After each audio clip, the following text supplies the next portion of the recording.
celebration with a special video message from our college president, Dr. Karen Edwards. So please turn your attention to the screen over here.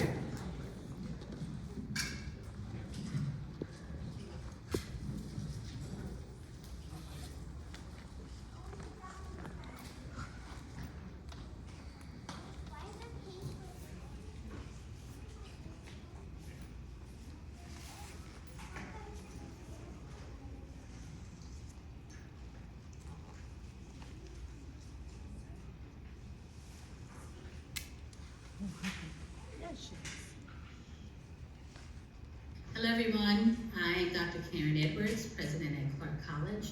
I'm really sorry I can't be there with you tonight to celebrate the inaugural Asian American Pacific Islander Heritage Month. We have a special guest coming to the President's Council and I needed to be there, though I really wish I could be with you. I do recognize the importance of acknowledging and recognizing the many contributions that Asian American and Pacific Islanders have made to this country. And we appreciate all of the cultures that are encapsulated in that community. It was in recognition of the first Japanese immigrant arriving to the country in 1843 and the completion of the Transcontinental Railroad in 1869 that the month of May was designated for Asian American Pacific Islander Month. According to the US Census, there are more than 24 million people of Asian descent in the country. And here at Clark College, we have almost 500 students of Asian descent, and most of our international students come from Japan, China, and Vietnam. So your presence is very much seen and felt here on campus. I hope that you all have an amazing time this evening. I hope that you learn more and celebrate the various countries, and know that your president wishes you a happy AAPI month.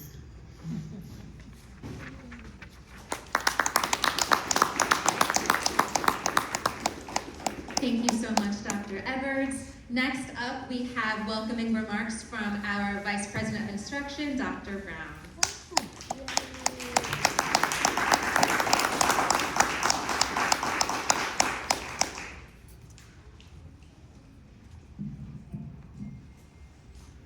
Good afternoon. Good afternoon, everyone. Okay. So yes, it is my pleasure and really my honor to welcome all of you to the inaugural Asian American Pacific Islander Heritage Month celebration here at Clark College. To see all of you here in celebration of this really diverse and amazing group of people who, as the president said, are very much a presence and important to the life of our college. It is just wonderful to see everybody here. Before I say the other parts that I want to say, I want to acknowledge that this event is sponsored, organized, put on by our students here, particularly ASCC and the Korean Club. So those students, if you've had a hand in this, wave your hand, say yes, stand up, do something, let us applaud you. We don't just educate in the classroom. Our students are learning and practicing how to be leaders in our community, and it's events like this that are helping them to develop their talent and skills in being leaders and citizens and contributors, very, very, very important contributors to the fabric of our community and our society. So I just want to give all of them their props. One of the things that is critically important, and one of the reasons why this celebration is so critically important, is that diversity is a strength. It is a strength of our community. It is a strength of our nation. And I'm sure that most everyone is aware of, and I'm going to put it nicely, the controversy around diversity in the nation today. But here at Clark, we see strength in our diversity in our students, in our staff, in our communities. And so events like this are not only celebrating our Asian American and Pacific Islander students and colleagues and fellow residents, it is affirming something very, very important about the college and about our communities. And so beyond this specific population, this is a celebration of who and what Clark College is.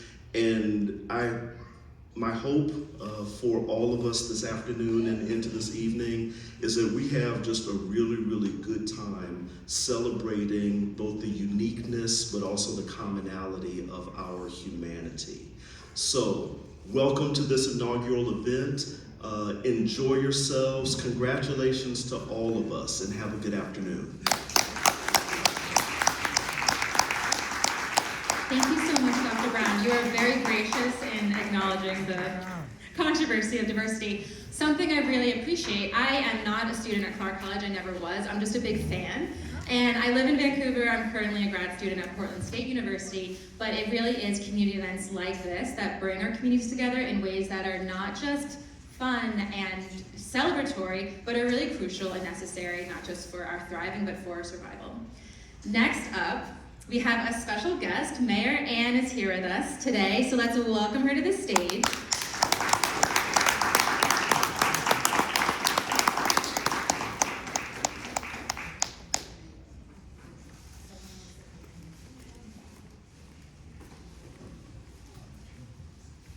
Good afternoon. First of all, someone lost a very beautiful earring with what looks like an agate in the center of it. So if you need it, there it goes. Councilor Diana Perez and I are joyful to be here with you. We have a proclamation to give, but we would like representatives from all of the organizations to first of all come on up and join us up here on stage. Someone from the Vietnamese community, even if Min isn't here, please, and our Hawaiian community and all of the different folks from different groups. Come on up. We're gonna take a picture, you guys. The Korean Culture Club, the Japanese Club, Yep, just live right there. Yep. No, absolutely. the I Club. Yes.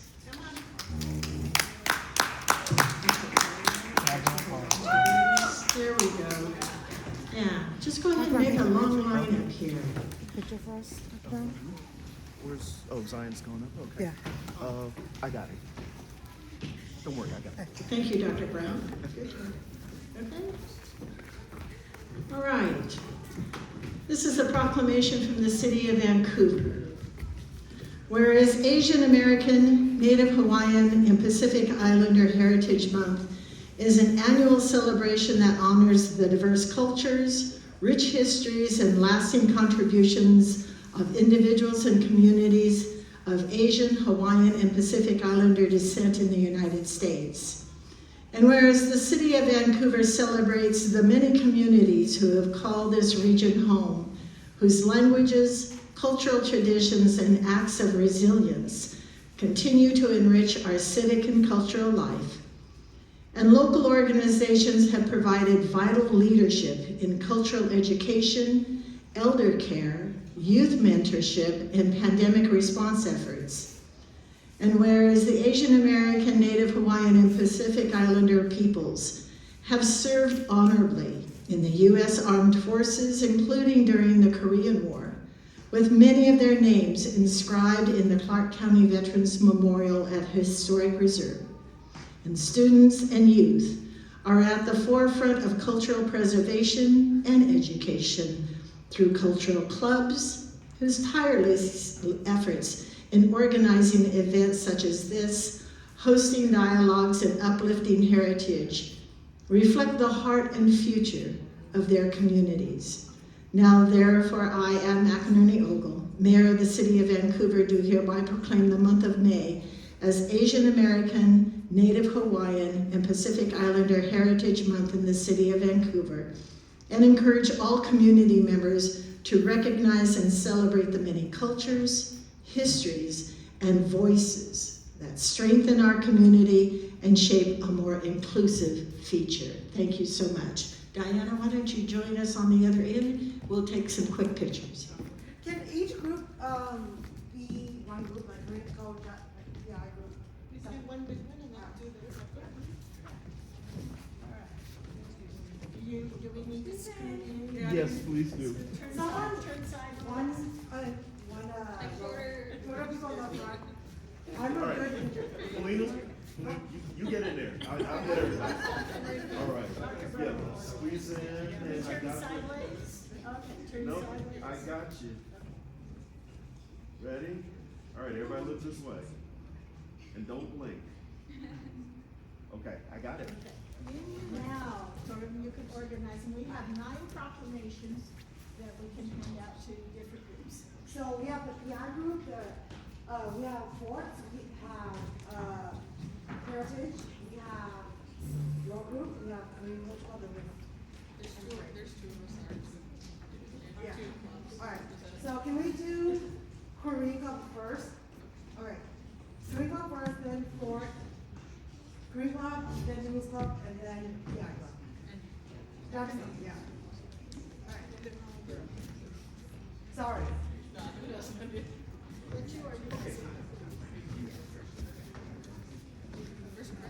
All right. No, so Korean Club, Korean Club, Korean Club, here, everyone get out. Right here, front center Marine Club. Madam Mayor, Madam Councilwoman. Yes.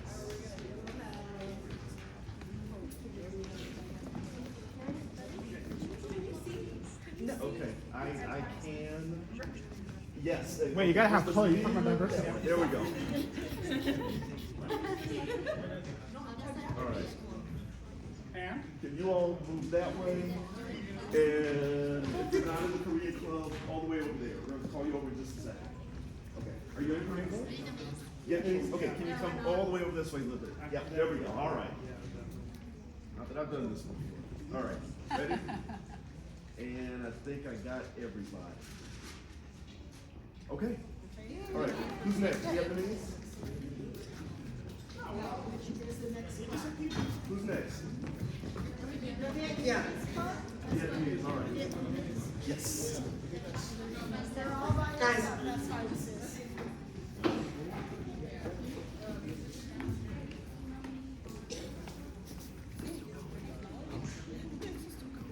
I haven't done this before. All right, here we go. He's telling me that. I got it. And Huh? who's next? Native Hawaiian? That guy. Did you mind if you do this? I'm just afraid of it. I'll send them all to you. Okay. Trust me, you'll get them. I think I'll pass because I don't know how to do this.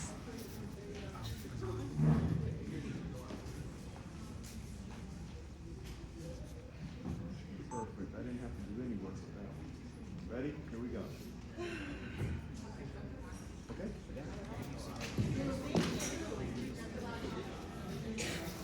And yes. You're getting back over here. You're the Japanese. Oh, yeah. Ready? Here we go. Okay? Thank you. Thank you.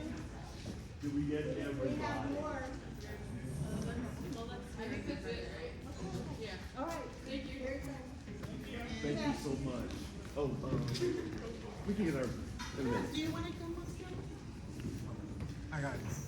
Well, that was a fun photo shoot. Thank you so much. Next up, we have our keynote speaker, Leslie Liu. Leslie is an international keynote speaker, 3-time author, and founder of Reclaiming Your Courage. Known as the Warrior, she's a bold and unapologetic voice for women's empowerment, healing, and self-defense.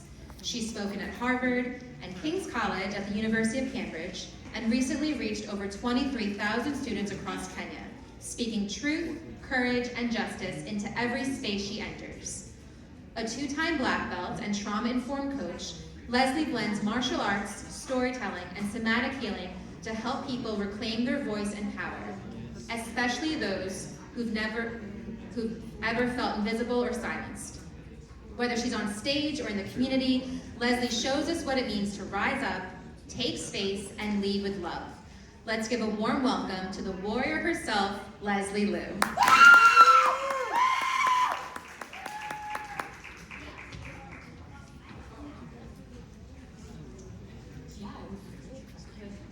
Sorry, I'm gonna get a wireless mic. I talk a lot and I move really fast.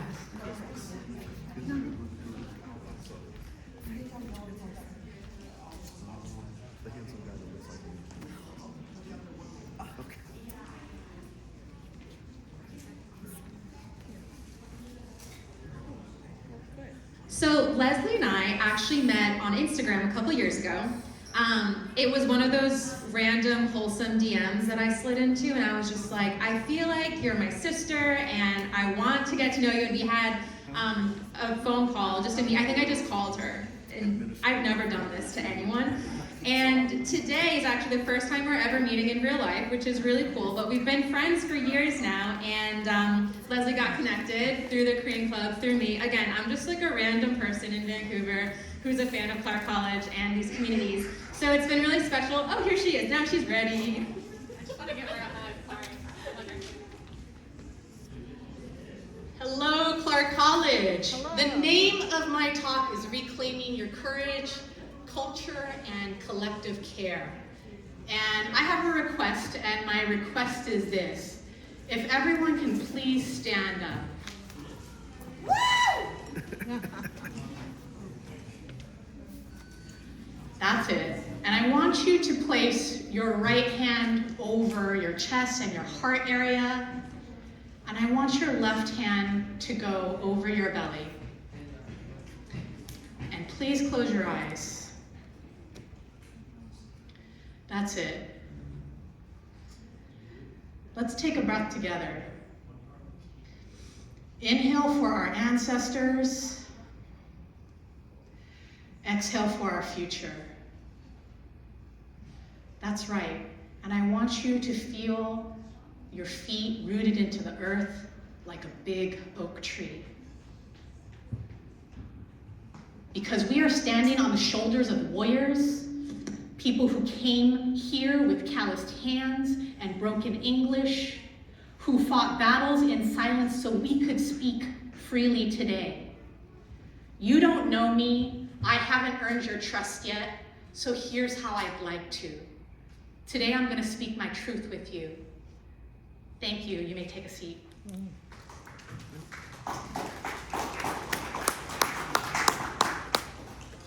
The day I heard about Christina Yuna Lee, something shattered in me. A 35-year-old Korean American woman, creative, talented, alive, followed into her home and murdered. I could have been her, and she could have been any of us. And then there were the Atlanta spa shootings. 6 Asian women gone just like that. Killed not for who they were, but for what they were perceived to be. Disposable, dehumanized, forgotten. But we are not disposable. We are not invisible. We are descendants of warriors, and we carry the fight of them in our bones. We're often taught to be small, to stay quiet, to endure without complaint. But grief has a way of awakening something sacred, something ancient, something fierce. I called it sacred rage. The kind our ancestors knew when they crossed oceans, when they faced internment, exclusion, erasure, and yet we still rose. That rage is not destructive, it's transformative. It's warrior energy rooted in love, the kind that protects what's sacred, the kind that says, not on my watch today. Safety doesn't come from police or policies alone. True safety comes when our communities are equipped to protect each other, physically, emotionally, and spiritually. Safety means that we don't have to choose between honoring our culture and staying alive.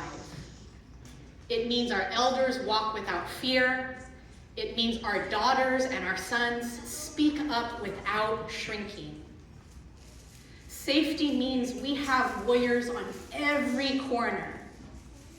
Because in our culture, the warrior is not just someone who throws punches.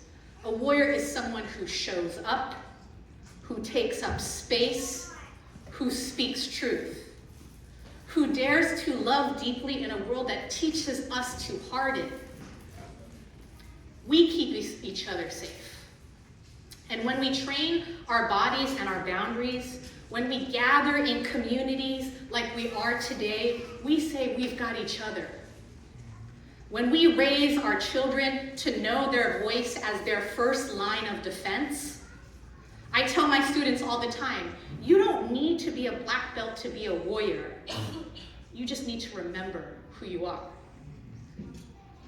Warriors come in all forms. Some cook, some code, some organize, some march. But we all protect, we all defend, and we all rise.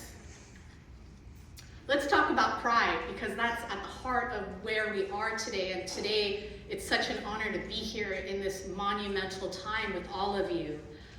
I'm proud of our elders who didn't always have the words, but taught us with their hands and their hearts and their eyes.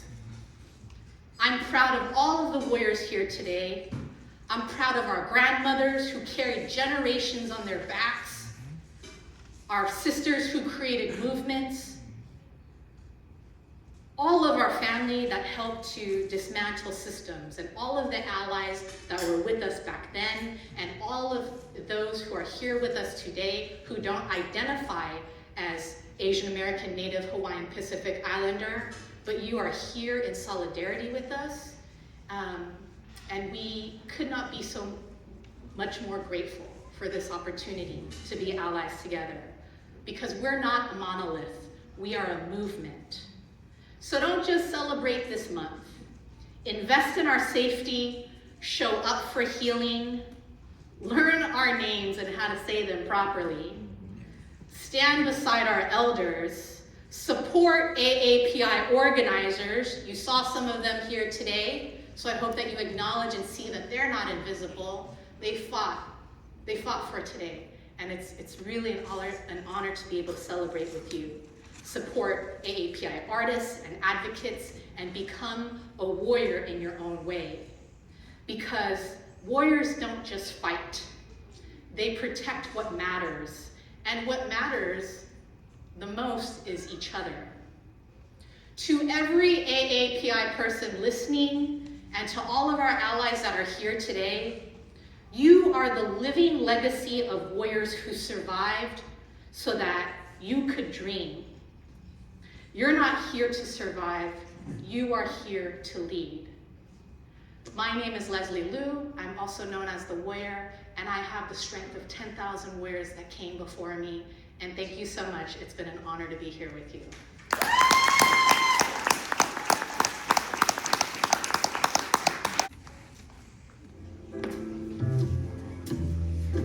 Thank you so much, Leslie. Up next, we have Alina Sol, who is going to be performing 2 songs on the Hagim. It's a 2-string fiddle, and we are really excited to not only have her performing on this traditional instrument, but also in traditional dress. So this is going to be our musical performance. Thank you so much.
Thank you so much, Alina. That was beautiful. And I love how the songs are so different from each other. Thank you so much. What a treat. Next up, we are going to be showing a screening of Brian Tashima's film. A little bit about Brian. He is a fourth-generation Japanese-American author, musician, filmmaker, and philanthropist. Born and raised in Hawaii, he moved to Vancouver, Washington in 2000. His credits include the award-winning Joel Suzuki series of young adult novels and the short film Hold My Beer, which was shot in Vancouver and translated into Japanese with the help of Clark College students and faculty. Did any of y'all help with that are here? Awesome, so fun.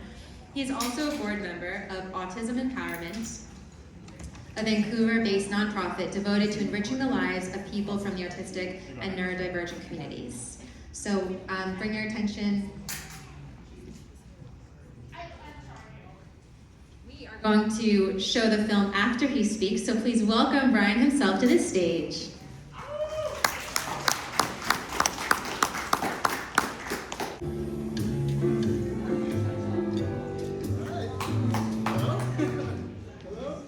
Do I have to turn this? Oh, there we go. Okay. Sorry, I was getting mic'd up. But hello. So yeah, I'm Brian Tashima.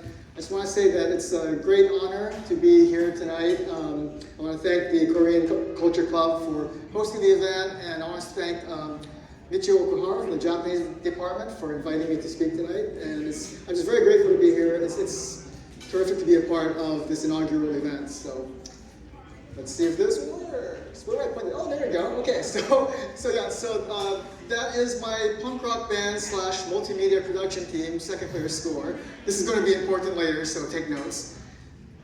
But the title of my speech is The Power of Asian Representation in Popular Culture, or How Anime Made Me Embrace My Heritage.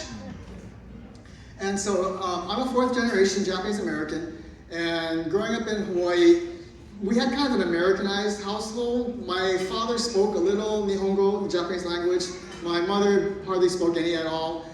Again, we were like very Americanized, but despite that, in Hawaii it's kind of hard to avoid being exposed to Japanese language and culture just because Japanese ethnic presence in Hawaii is so large.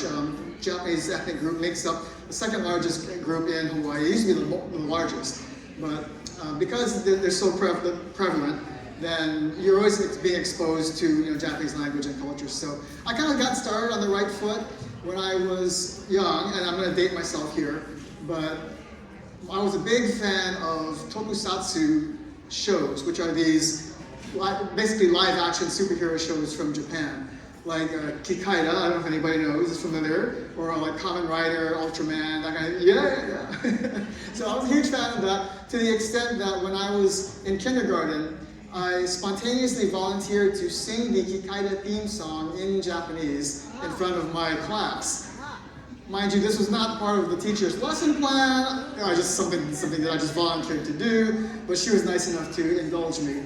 So I got off on the right start, but as I got older, like we got into grade school, I started getting into this kind of phase where I started to kind of resist my heritage. This is a picture of my grade school. I don't have any other good pictures from that time, so I just pulled this off the internet. But so in grade school, there was this thing called, we had a thing called Japanese school, which was basically this after regular school program where kids would go to learn Japanese culture, Japanese language. And my parents asked me if I wanted to go, and being the rebellious punk that I was, I said no. But actually, I wasn't really a rebellious punk, but the reason why I didn't want to do that was because I kind of thought that being a Japanese person who didn't speak or understand Japanese would somehow make me cool and unique. I don't know. That was just the logic of a 10-year-old. So this continued as I got into high school, where we had a graduation requirement of 2 years of foreign language. So after I evaluated my options, I decided to take Japanese, not because I was interested in it, mind you, but because I kind of had a head start, just again, because the culture is so prevalent in Hawaii. That was the language I knew the most of. And being lazy and wanting to focus my efforts on learning heavy metal guitar, I decided that I would take Japanese because I had kind of a head start, and I heard that the teacher was kind of lenient when it came to grading and homework and such. So that is what I ended up doing. And then, so when I got to college, this is the University of Hawaii where I went to college. After having forgotten most of what I had learned in 2 years of high school Japanese, I suddenly found myself on a study tour of, you guessed it, Japan. And we were there for 2 weeks, because I wasn't going to turn, it was part of a scholarship that I was on, and I wasn't going to turn down a free trip to Japan, mind you. So we were there for 2 weeks, and it was an amazing, incredible experience. I had a great time. I was suddenly of legal drinking age, so, you know, yeah. And I even got lost in Hokkaido and managed to find my way back to the hotel by kind of dredging up whatever I remembered of Japanese and kind of like talking to the natives and figuring out my way back. So that was my experience there. But again, in spite of all of that, I continued to resist my heritage and try to distance myself from my identity. At this point, it became sort of this weird stubborn streak that I have where I just kind of like, I don't like to follow along with bandwagons. Like when Harry Potter first came out, I resisted reading it just because it was so popular. That's kind of this strange thinking I had. So later on, as the years went by, and I started writing this novel series of my own, I made the character Japanese American, but I even made him so that he didn't know Japanese, he didn't know martial arts, he wasn't aware of his culture. I kind of purposely built that into the character. And it even got to a point where I was doing a book event, a book selling event, and a gentleman came up to me and he saw the book title and he was like, Suzuki? He looked at my business card, and oh, Kashima.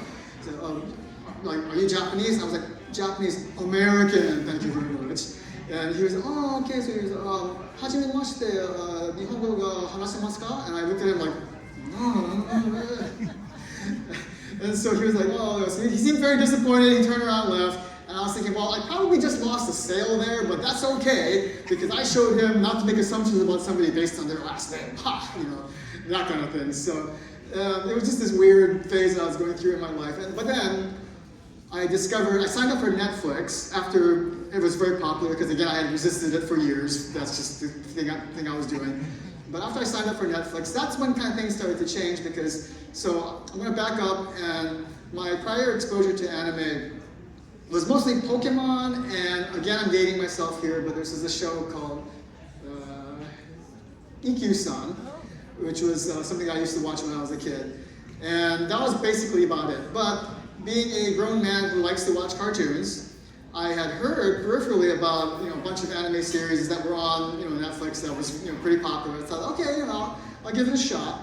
And so I started with Death Note. I don't know if anybody's familiar with Death Note, but I mean, I was like floored. I was like, wow, this is great. So I decided, okay, I'm gonna try something else. So I discovered Agretsuko. Again, I don't know if people are familiar with these shows, but I was just like I was really enamored by all of this. And from there I decided I'm gonna like learn, or I'm gonna watch as many anime shows as I possibly can. So I went on to like One Punch Man and Sword Art Online, Soul Eater, Bleach, and just dozens and dozens of shows, just hundreds and hundreds of hours of anime that I was starting to watch. And these shows exposed me to a bunch of great Japanese rock bands, like Stereo Pony, Scandal, Asian Kung Fu Generation, and anime theme songs are just amazing, by the way, in case you don't know. And that could be an entire separate subject that I could talk about. But so this is really starting to kind of make my interest in Japanese culture start to snowball. I even branched out into scripted live action stuff like Midnight Diner, even in reality shows like Old Enough. I don't know if you know, where they just send out 2-year-olds to run errands by themselves for their families. So I started watching all this stuff, and so my interest in my own heritage really kind of started to blossom. And I started learning the language. I bought a bunch of books, I downloaded a bunch of apps, watched a whole bunch of videos. I even took the JLPT, the Japanese Language Proficiency Test. This is the N5, it's a sample test online. I got a 10 out of 14, which I guess is okay. I guess I could be working harder on it. But, and then here's me at Kumoricon, which is this anime convention that they have in Portland, which is where I think I first met Okuhara Sensei. I think she had a table there. And I was trying to sign up for some Japanese language classes, but then COVID happened, so I kind of put that on the side. But I still continue to learn. I even set my phone to Japanese to try to force myself to learn. I panicked one time because I got a text and I couldn't figure out how to switch it back to English. But eventually this kind of culminated in my band Second Player Score, which I introduced in the beginning. We ended up recording an EP of songs that a few of them were covers of Japanese songs. Like we actually did a rock cover of the Kikaida theme song that I had sung as a kindergartner, which was really coming full circle. We did a cover of Ue Moete Aruko, the Sukiyaki song, and we even translated a couple of our own songs into Japanese. This was how much I was really getting into it. And so I think at that point, I realized that for the first time since I had been in kindergarten, that I was actually proud of my heritage. And my only regret was that I hadn't done it sooner. And it's kind of like when you get to become an adult and you wish that your parents had forced you to take those piano lessons when you were young. That's kind of what that was. So I think the moral of the story is support events like this, support Asian representation in media and pop culture, support Asian creators. And so that brings us to a short film I directed called Hold My Beer, which is it's about an autistic young adult who discovers a passion for craft beer, not just drinking it, but brewing it, and embarks on this journey to open his own brew pub. We shot it in old Vancouver. We wanted to make it very Vancouver-centric. And by this time, I had learned about our sister city relationship with Joyo Japan. And here are some shots from us filming. And so after I learned about the sister city relationship, I wanted to use this film, because it's so Vancouver-centric, as kind of a way to honor the relationship with Joyo, as well as indulge my new interest in the Japanese language and culture.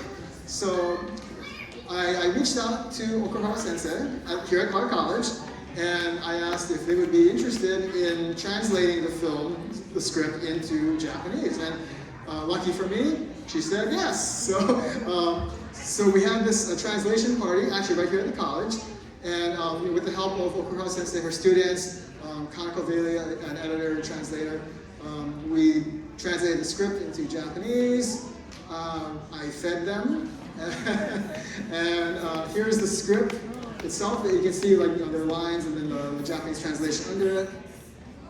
And here's our group picture. And so that brings us to Hold My Beer. So I guess are we set up to show that? Right? Okay, good, thank you. So please enjoy.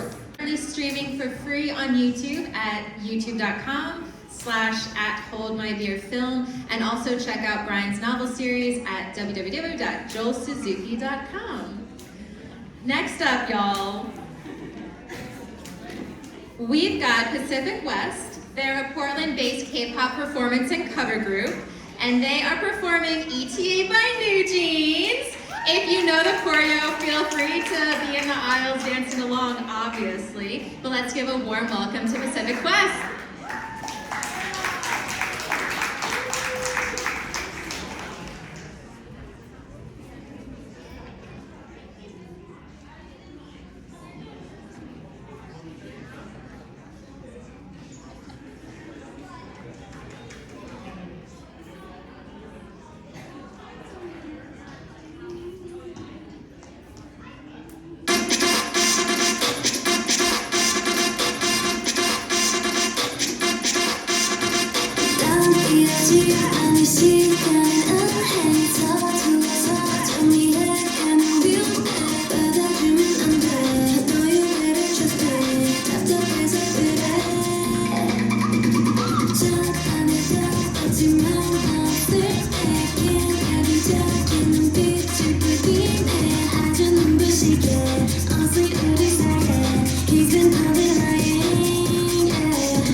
What's your ETA? What's your ETA? What's your ETA? What's your ETA? What's your ETA?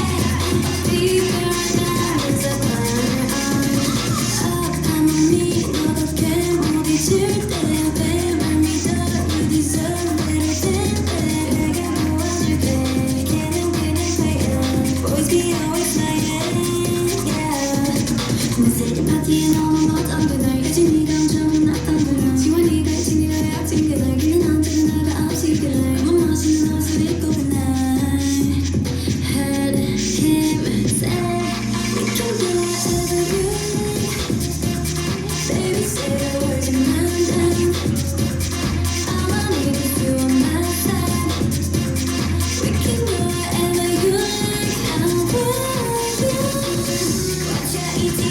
What's your ETA? What's your ETA? What's your ETA? What's your ETA? What's your ETA? A fever that is a burn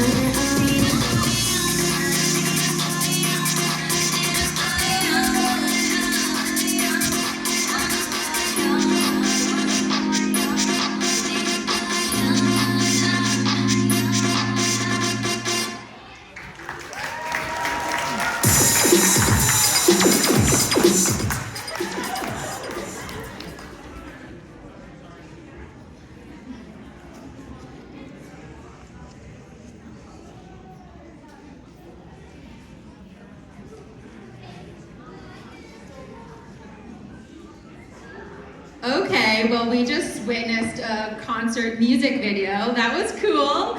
If any of y'all would like to attend an upcoming audition workshop, it's open to the public and you'll have an opportunity to audition Saturday, June 7th with Pacific West. All the information's on their Instagram. The handle is Pacific West and it is at Portland Dance Exchange.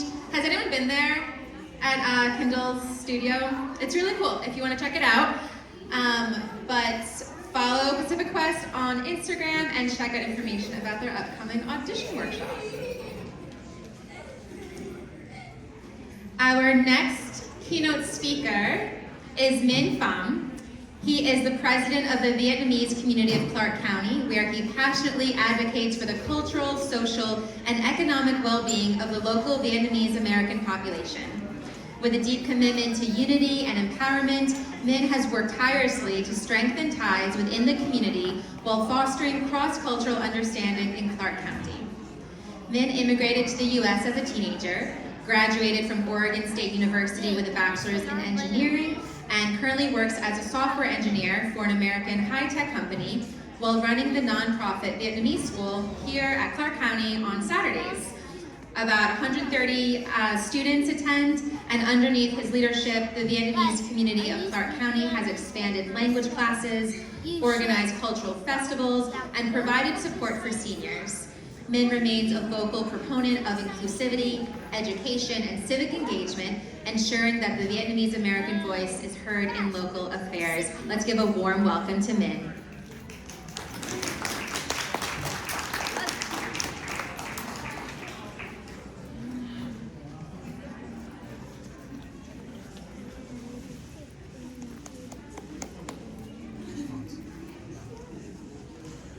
Wait, did you have a name on here? No.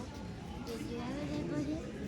Good evening. Did you have a name? I'm very honored to be here today, speaking to you. This is the first time I speak to an AAPI event. I'm not going to be reading a long, whole page of words. I'm going to come here today to share with you the story, my story, which I have told few other organizations, and they told me it's an American story. So it's very unique, and I think it's probably good for you to hear that, and for younger generation to learn. I was born in Saigon, in Vietnam, during the war.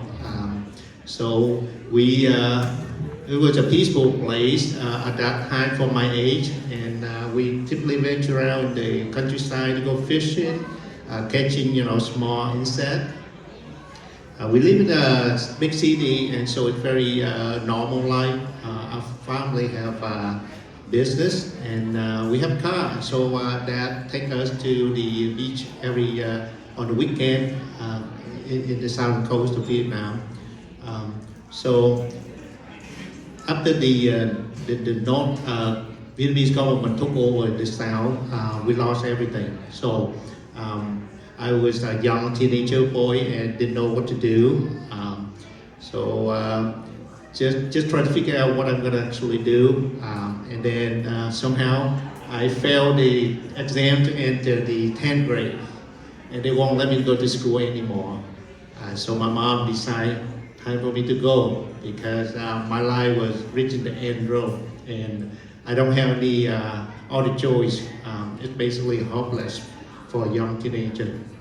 And so I didn't know how well I did in the school, but it's my mom decided time to me to escape from Vietnam.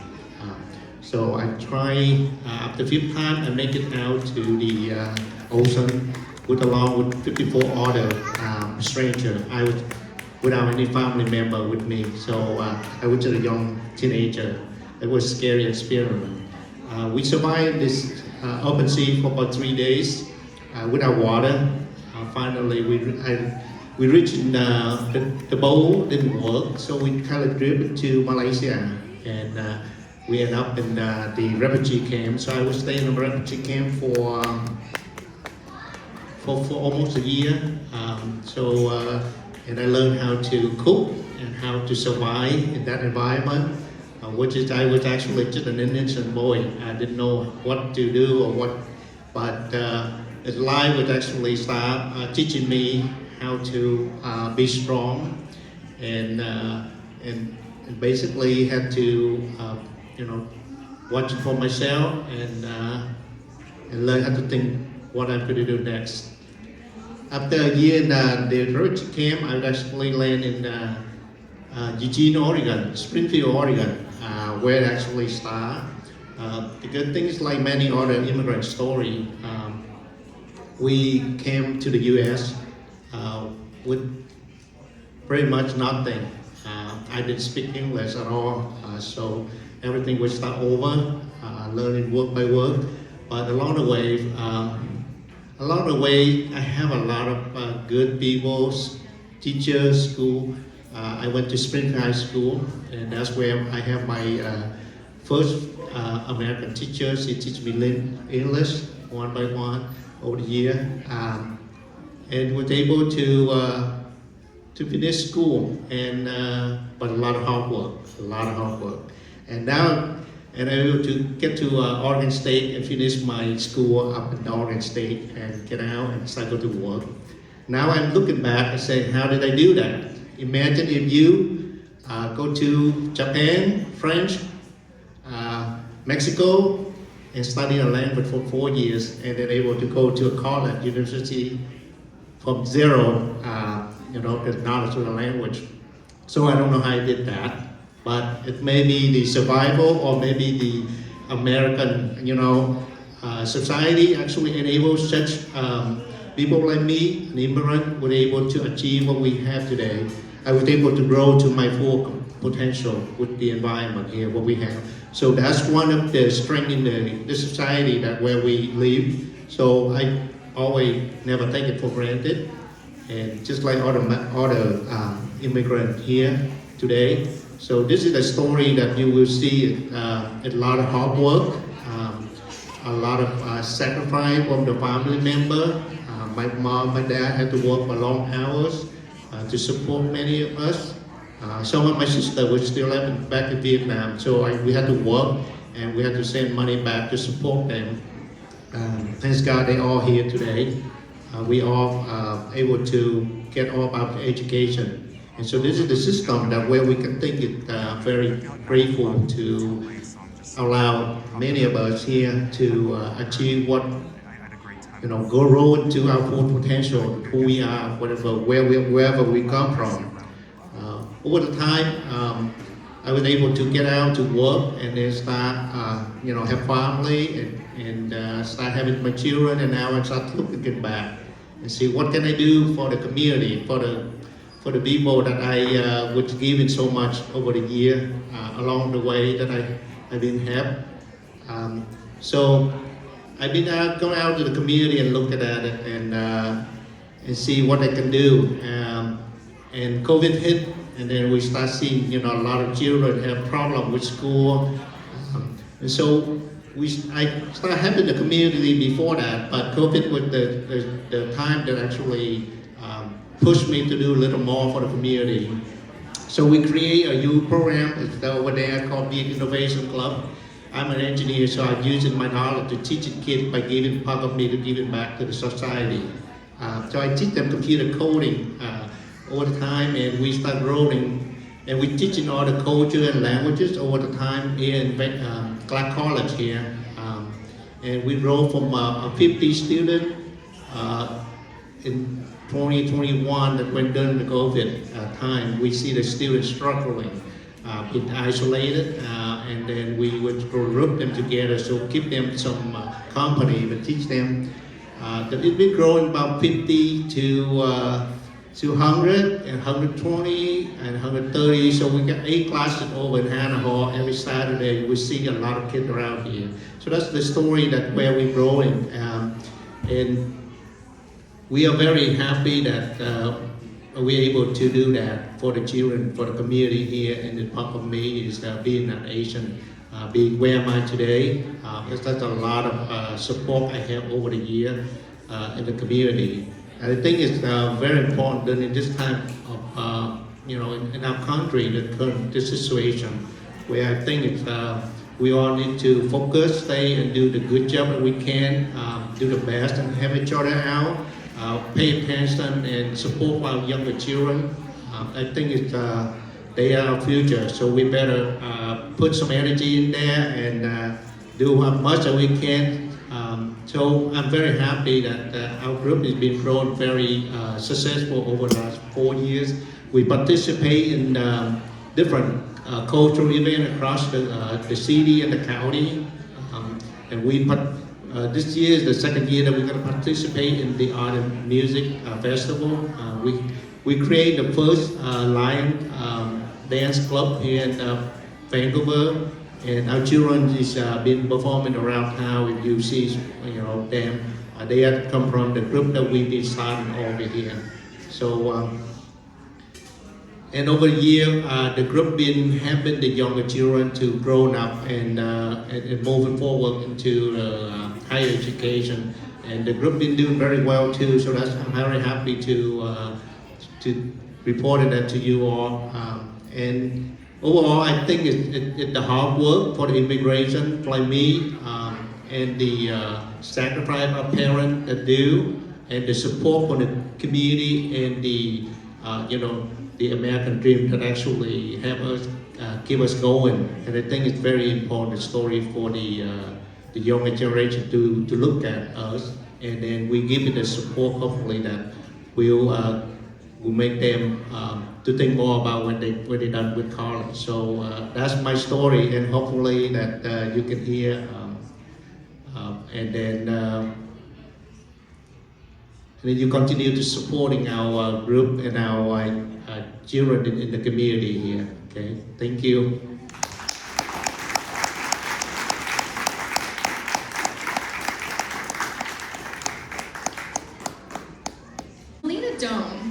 And I met Melina also through the internet.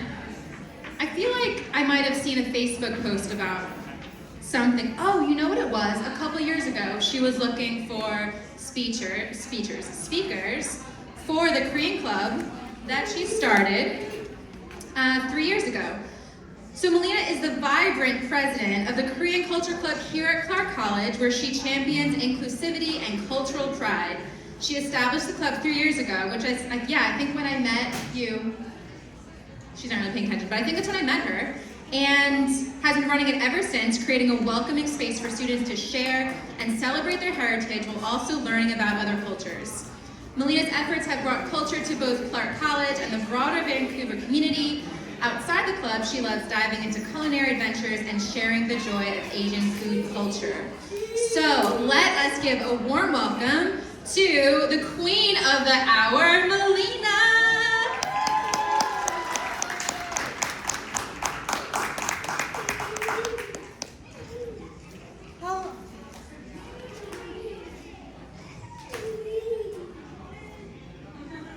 Hello, everyone. Hello, everyone. Let's make some noise for the Korean Culture first ever AAPI event. Woo! I know, I'm a loud person. If everyone knows me, I'm a loud person. My name, as Bethany said, my name is Melina Doan, and I am the president of the Korean Culture Club. I still can't believe that we are here. This moment, this community has been months in the making. Our officers have been working hard on this since January, especially Zion Brown. Let's give them a big round of applause.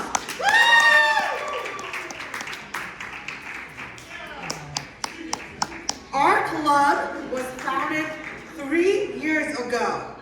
I created it because I wanted to make friends who shared the same interests as me, but also build a space that acknowledges something deeper, that hate directed at Asian communities during the pandemic was unacceptable. In the beginning, the idea was simple: a place to chill, hang out, eat snacks, and Netflix. Good vibes and K-dramas. But due to college restrictions, we couldn't continue with that original plan. So we asked ourselves, what can we do with the space? And that was when we realized we had the opportunity to do something bigger. We could use this club to represent the voices, stories, and cultures of Asian and Pacific Islander students here at Clark College and the greater Vancouver community. And that is how this event was born. As for me, I am Vietnamese American. You might be wondering, why is a Vietnamese American running the Korean Culture Club? Why?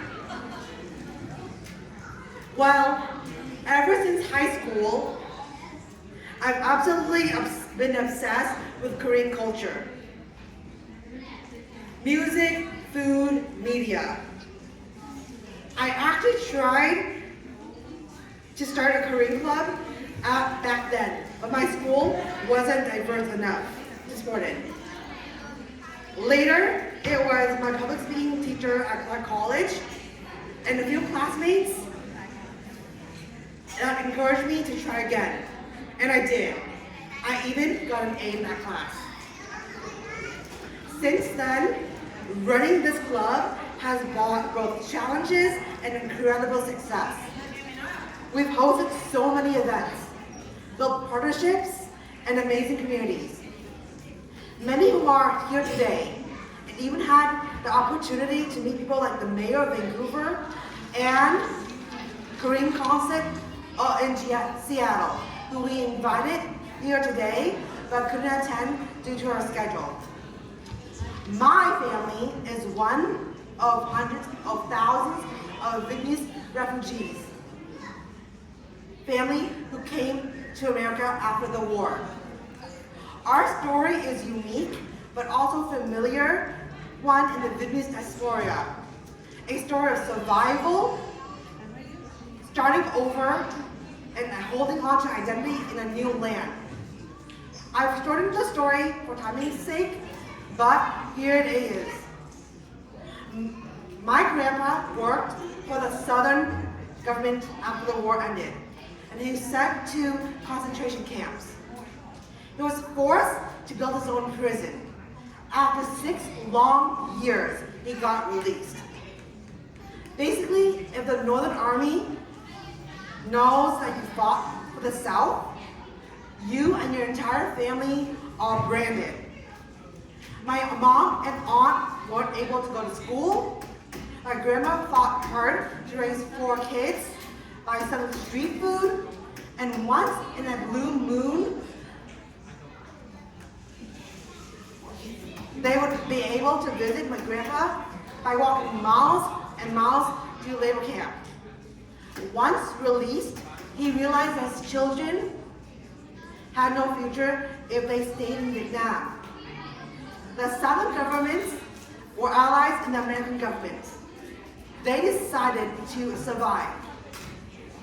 Our family, we would need to escape the country. Long story short, he realized that his children had no future if they stayed in Vietnam.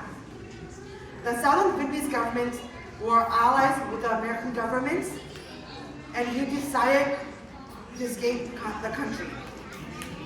Long story short, my family got sponsored to Portland, Oregon.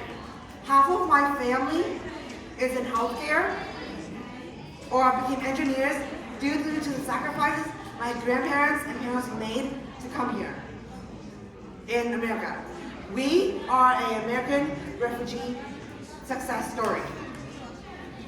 Can I ask everyone, can I have your attention? How many people grew up in the Pacific Northwest? Raise your hand. Everyone raise your hand. You grew up in the Pacific Northwest. How many people ever felt that people didn't understand your culture? Raise your hand. Hi. Raise your hand if you ever bought food from home and heard, what is that smell? Raise your hand. Yeah, same here. I remember being the kid with the banh mi sandwich. Just pickled veggies and Vietnamese cold cuts. And people going, ew, what is that? Now, banh mi is trendy. Korean food is trendy. Asian food is everywhere. But let's be honest, being Asian wasn't always cool. Growing up in Vancouver, I was called Ching Chong. Asked if I was Chinese every other day.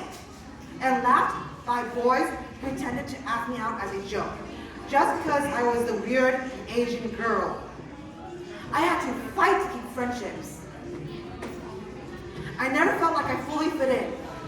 Not with the kids at school, and honestly, not even with my own Vietnamese community. But I made a promise to myself. I would not be a stereotype. Not the quiet, small voice Asian girl people expected. I chose to be bold. I chose to speak my mind. I chose to love my culture loudly. Now, standing here in front of all of you, I know I'm not alone. Can I get a yes if you're proud to be a part of the AAPI community? Can I get a yes if you believe representation matters? Every single person here, whether you are a speaker, vendor, performer, or someone here that just came to support, you are showing that our voices matter. You're proving that events like this are necessary. No matter how hard they are to organize, no matter how many people come, no matter what happens in politics, no matter how hard the heat is, we are louder. Here at our college, we will keep showing up. We will keep celebrating Asian American and Pacific Islander voices. We will keep building a future where students like us feel safe, seen, and celebrated. And with that spirit in mind, I would like to officially announce that we are changing our club name to the Korean Culture Club to the Asian Culture Club. This changes reflects our mission to amplify even more Asian histories, voices, and cultures. If you like to learn about the future of the club, please visit our booth, sign up for our email list, and if you have any questions, don't hesitate to reach out. We'd love to connect with you. To me, being AAPI in America means carrying generations of strength, survival, and sacrifice. It means being proud of where you come from, even when others don't understand it. It means standing small in spaces that weren't built for us, and building new ones where we all belong. It means knowing our food, our languages, and our traditions, and our voices matter, and refusing to be quiet about it. Thank you for being here today. Enjoy the event, meet someone new, and support our vendors, and take it all in, because this is our fucking moment. Thank you.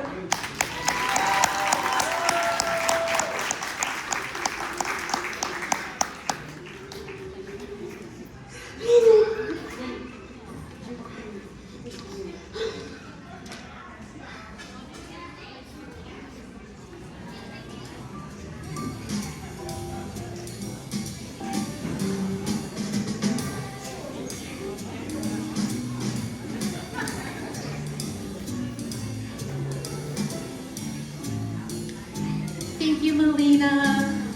So I'm bringing Min back on with me to help me learn Vietnamese because I've been practicing the names, but I'm just not there. And you had a bilingual school anyway, so this is kind of like a hint of what it looks like with your students. So we have Thanh Thương, who is one of our teacher of the youth program here at Hanoi and Clark College here. Thank you so much. So now we're welcome to the stage, Thanh Thương.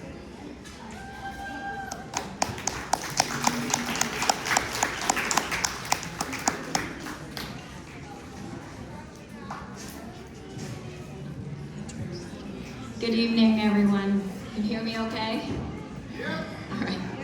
Well, thank you to the organizing committee for giving me this opportunity to share with you this evening a personal reflection of what it means to be, what it means to me to be Asian American Pacific Islander in America. So to me, being Asian American Pacific Islander in America is about honoring the past and navigating the present and shaping the future with courage, culture, and community. So first, to honor the past, for me, it means embracing my family roots, my family values, my cultural heritage, the rich traditions and the wonderful food, the language, and my own journey of self-understanding here as Vietnamese American. My family immigrated from Vietnam to America in search for freedom. My homeland had been taken over by a regime that persecuted religion. So we came to America seeking religious freedom. We also came to America for the freedom to build a new life, for the opportunity to education, and for the opportunity to build a more just and humane world. And the community that welcomed us here supported my family in this pursuit, and we've been able to overcome the adversities we have encountered here in America and be able to thrive here. The gifts and the wisdom of the past have empowered me to navigate my present here in America as Asian American or Vietnamese American particularly. For example, my family's journey of overcoming adversity as newcomers and immigrants to America has empowered me to be resilient in facing my own adversities today. Navigating the present involves moments of pride, joy, and also conflict and growth. And I look to the examples from the past to help me embrace all of these moments. Finally, being Asian American Pacific Islander in America means shaping the future with courage, culture, and community. The courage of my ancestors and the richness of my Vietnamese culture truly inspire me to be an active participant in the community here where I live, so that I can help shape a better future for not only Vietnamese Americans or Asian Pacific Islanders, but for all Americans, and hopefully through that it's rippled throughout the world as well. So one of the ways I know how to impact and shape the future is to contribute to the formation of the next generations. During the school year, I have the opportunity to volunteer to teach the Vietnamese language and share the Vietnamese culture with students here in the Vancouver area through a program that's offered by the Vietnamese Innovation Club. If you've been here earlier, you heard Mr. Minh Pham talk about the Vietnamese Innovation Club. And I'm grateful for the leaders of the Vietnamese Innovation Club for their leadership and their sacrifices, because there's a lot of sacrifice of time and treasure in different ways to formulate this club and to run it, because it's all volunteer effort. And their sacrifices make it possible for us to have a place here where Vietnamese youth can come to learn the Vietnamese language, culture, values, and traditions. In addition, the Vietnamese Innovation Club has helped our youth to be active contributors to the surrounding community by embracing and sharing our cultures and stories at different community and city-wide events. And tonight, a little bit later, you will witness that is some of our youth performing our cultural dances, for example, and traditional performances for you to see and share a bit of our culture. So, in summary, for me, being Asian American, it's about really honoring what we've been through, honoring my ancestors and their journey, navigating my own story here in the present, and also trying to impact the future and empower the future. And doing that with courage, with our culture, with the community, not just the Vietnamese community, but the community at large. And I'm so grateful for that. And thank you for allowing me just to share with you some of my thoughts and reflections tonight. Have a good evening.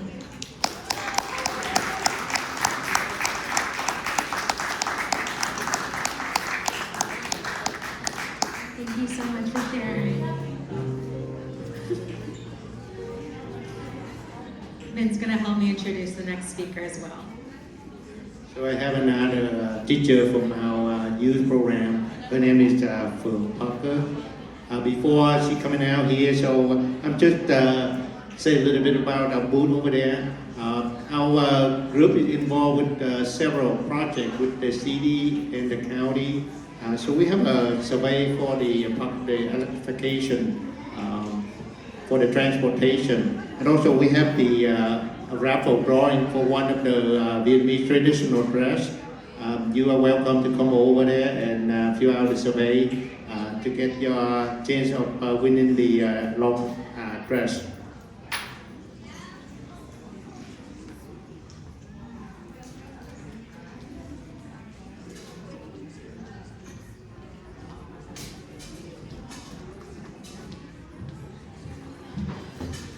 Hi everyone, I hope you all are enjoying everything going on tonight. So I'll just introduce about myself a little bit. So my name is Phượng Parker. I'm one of the teachers at Viet Innovation Club, also called VIC. I'm also a mother of 2 teenagers, ages of 15 and 17, they are also students at Vic. So my journey to America began with my father coming here in 1985 as a refugee, and later on he returned to Vietnam to sponsor me when I was at the beginning of my junior year. So what does it mean to me to be Asian Pacific Islander? To me, it means 3 significant things: embracing language and culture, seizing the opportunities that are offered to us here in America, and also a strong sense of community. So as we live in America, we celebrate our own cultural traditions, such as, so when Vic celebrates our own Vietnamese celebrations, such as the Lunar New Year, or coming up, we're gonna celebrate the Mid-Autumn Festival. So as we celebrate our own cultural traditions, we are sharing our own heritage with others around us, just like we're all celebrating around each other right now. And in the meanwhile, we are adapting the American cultures, such as we are celebrating Memorial Day, like what we just did. And we're about to celebrate July 4th. And so we're adapting a new culture that now we're calling home. So along with celebrating new cultures, immersing our own culture, what we're doing, we're also learning the new language as we live in a new country. For me, with the experience of learning the new culture and learning the new language, it was actually quite exciting and challenging experience for me at the same time. When I first came to the US, I thought I was decent at English. I really soon came to find out that I couldn't understand much of what people were telling me. I was struggling with English in conversation.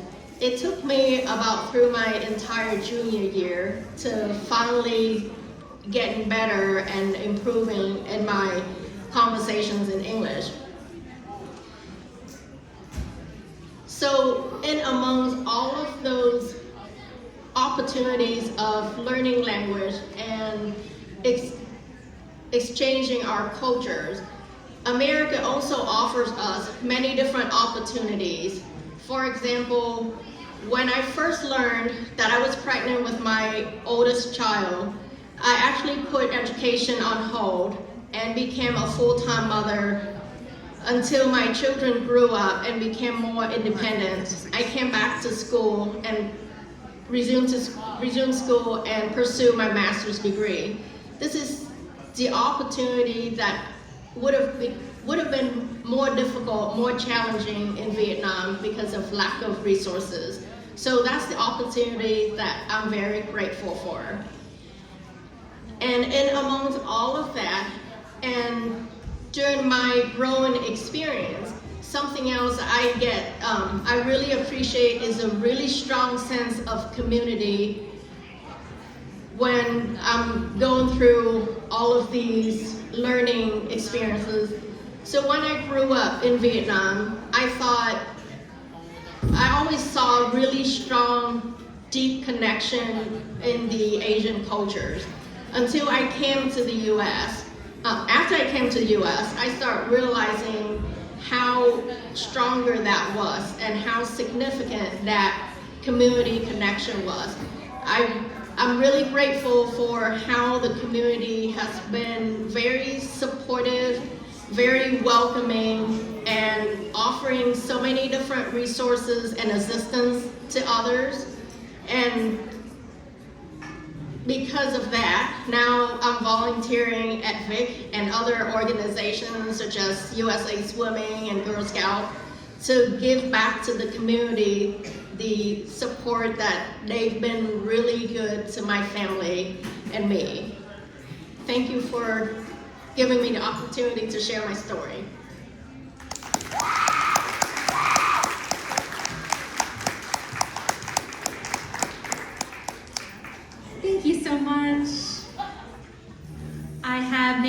here to help me introduce the next performance. So it is called Lối về sớm nhỏ. Thank you so much, and go backstage again. This is the traditional dance with hat. So the description, I was given the old path to the village, traveling to the old village of southern Vietnam. Ladies are in their typical cone hats to cover the sun, dancing and singing about their happy, simple life in rural areas. Please welcome them to the stage.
Our next group, and correct me if I'm saying this wrong, which I know I'm working on. I'm going to come to the Saturday school to learn Vietnamese better.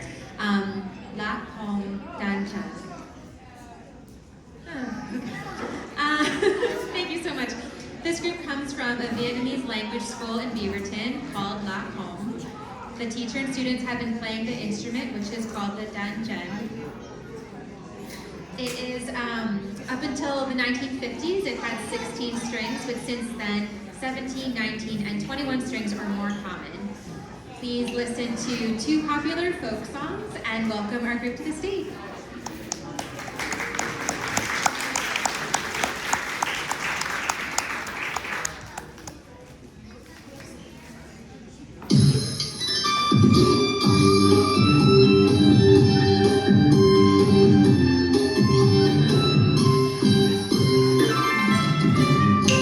Mì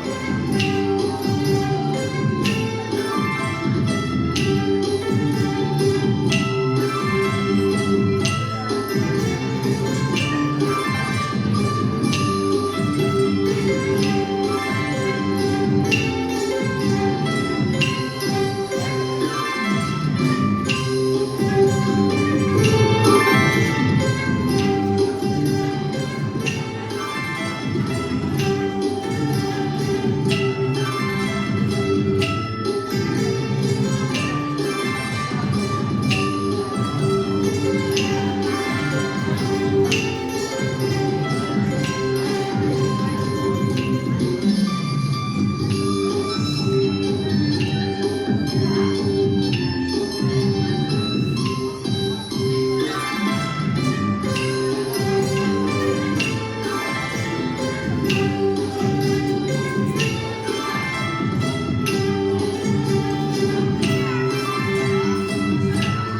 helping me introduce the silk dance.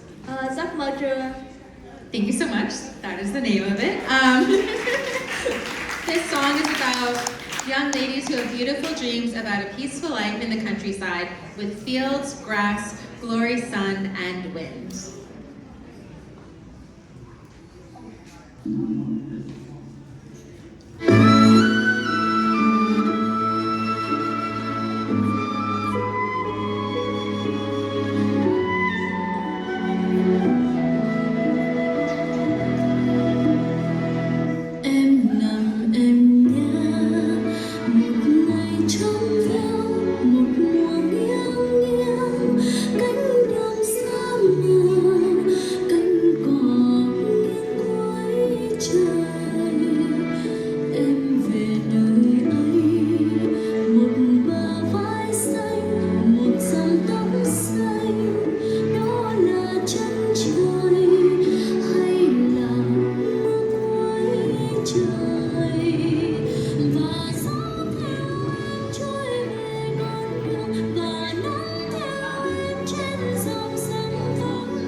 Thank you so much. That was beautiful. Nancy's going to help me introduce the next performance. So, our song about the is Mo Phan Hue Hương, and this is going to feature our traditional Vietnamese dress, the AAPI. Thank you so much. Let's all.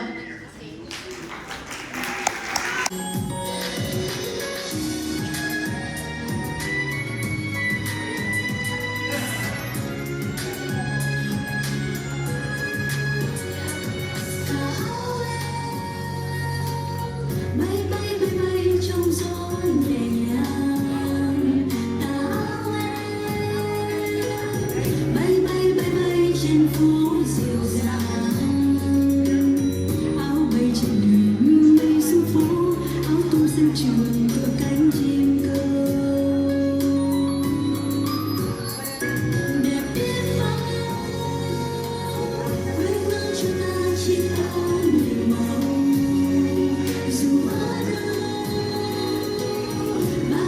London hay miền xa,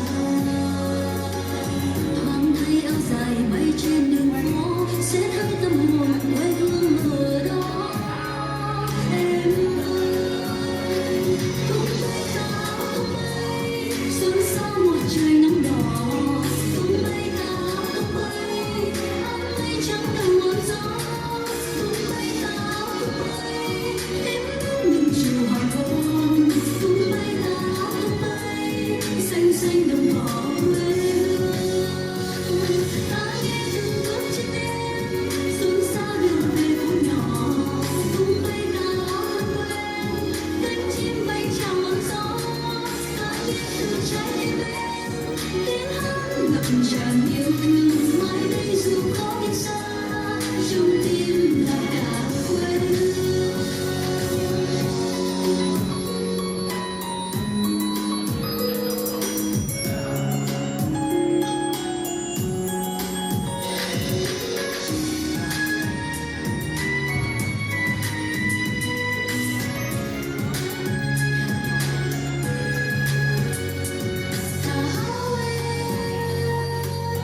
Bay bay bay bay trong gió nhẹ nhàng, áo em bay bay bay bay trên phố dịu dàng, áo bay trên đường bay xuống phố, áo tung sân trường tựa cánh chim cơ. Đẹp biết bao quê hương chúng ta chỉ có nhiều màu. Dù ở đâu, Paris, London hay miền xa, thoáng thấy áo dài bay trên đường phố, sẽ thấy tâm hồn quê hương ở đó. Em ơi, tung bay cao tung bay, xuân sang một trời nắng đỏ. Tung bay cao tung bay, áo mây trắng đầu ngọn gió. Tung bay cao tung bay, tím ngắt những chiều hoàng hôn.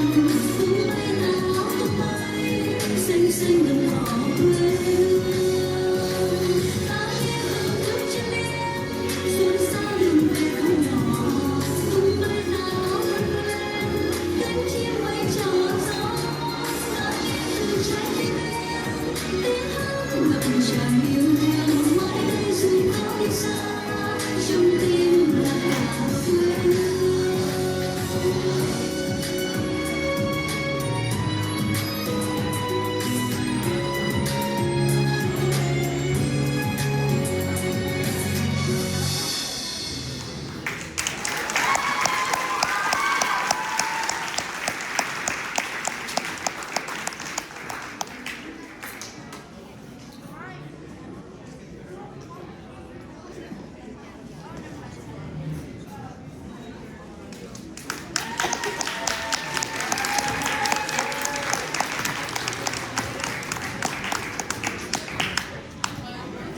Thank you so much. That was beautiful.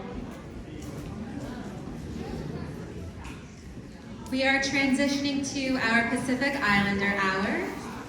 So let's give one more round of applause for all the Vietnamese cultural speakers and performances that we had.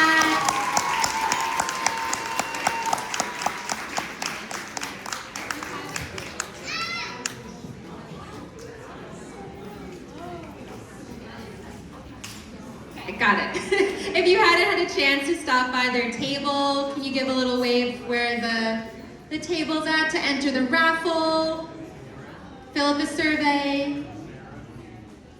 Are people still at the table? Okay, yes, over here. Next up, we have Professor Michael Tunka. He was born in Guam, raised in Tacoma. I was just asking him backstage, where do you currently teach?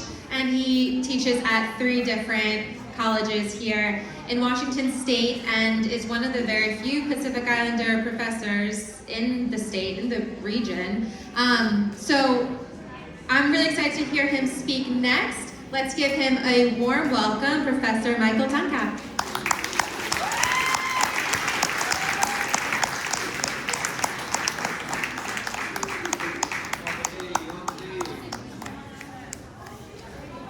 Test. Off a day, everybody, off a day. Na anhu miget tunka. Tata, anikwa. Ginin familian sobek. Tata asen guahan. I have to set down my tinsuli, my offering for the Heritage High School students and for our Pacific Islander Student Union at Clark.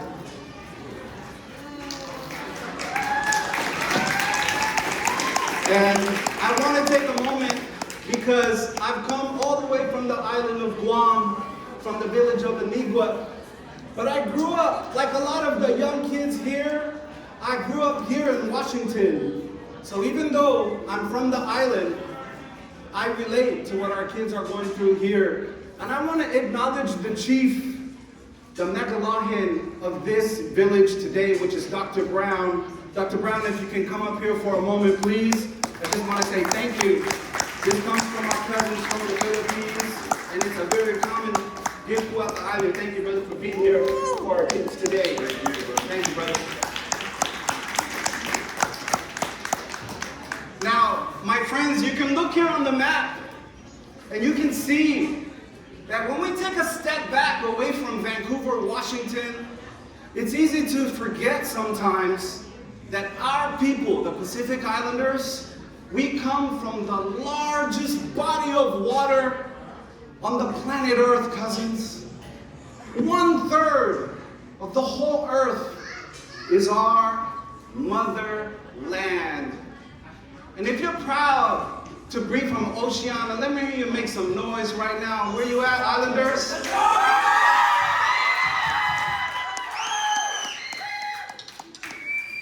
Now, familia, they call me Professor Tunka because I'm one of the few Pacific Islander professors in the whole state of Washington. You see, in places like Clark College, and in places like my college, Olympic, in Bremerton, and my other college, Highline, in Des Moines, and my third college, the University of Washington, in Bothell. You relax. Oh. Thank you, cousin. Si tus masi. We rarely ever have a chance to sit in a classroom and have one of our own people teach. So today I hope it's okay, cousin, if you allow me to invite you into our class, to invite you into the world of Oceania and Pacific Island Studies. And what's going to float around in the room today that you're going to see in a moment are the flyers for the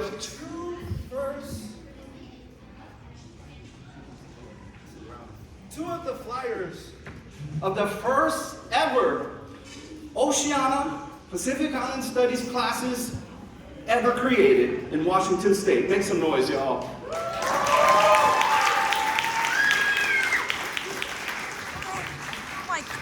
Now imagine, last week, Professor Tunka was getting ready to teach his 3 o'clock class at Olympic College, cousins. And I decided, because it was payday, that I should get my students pizza. So I went to Little Caesars, and I got the special $9. You know what I'm talking about. And as I sat in front of Little Caesars Pizza with the food from my students, a man who I never saw ever before that moment in my life He was driving a big, shiny red truck. He stopped his truck. He rolled down his window. He took his drink, and like an NFL quarterback, he threw it right at Professor Tooncat. Whap!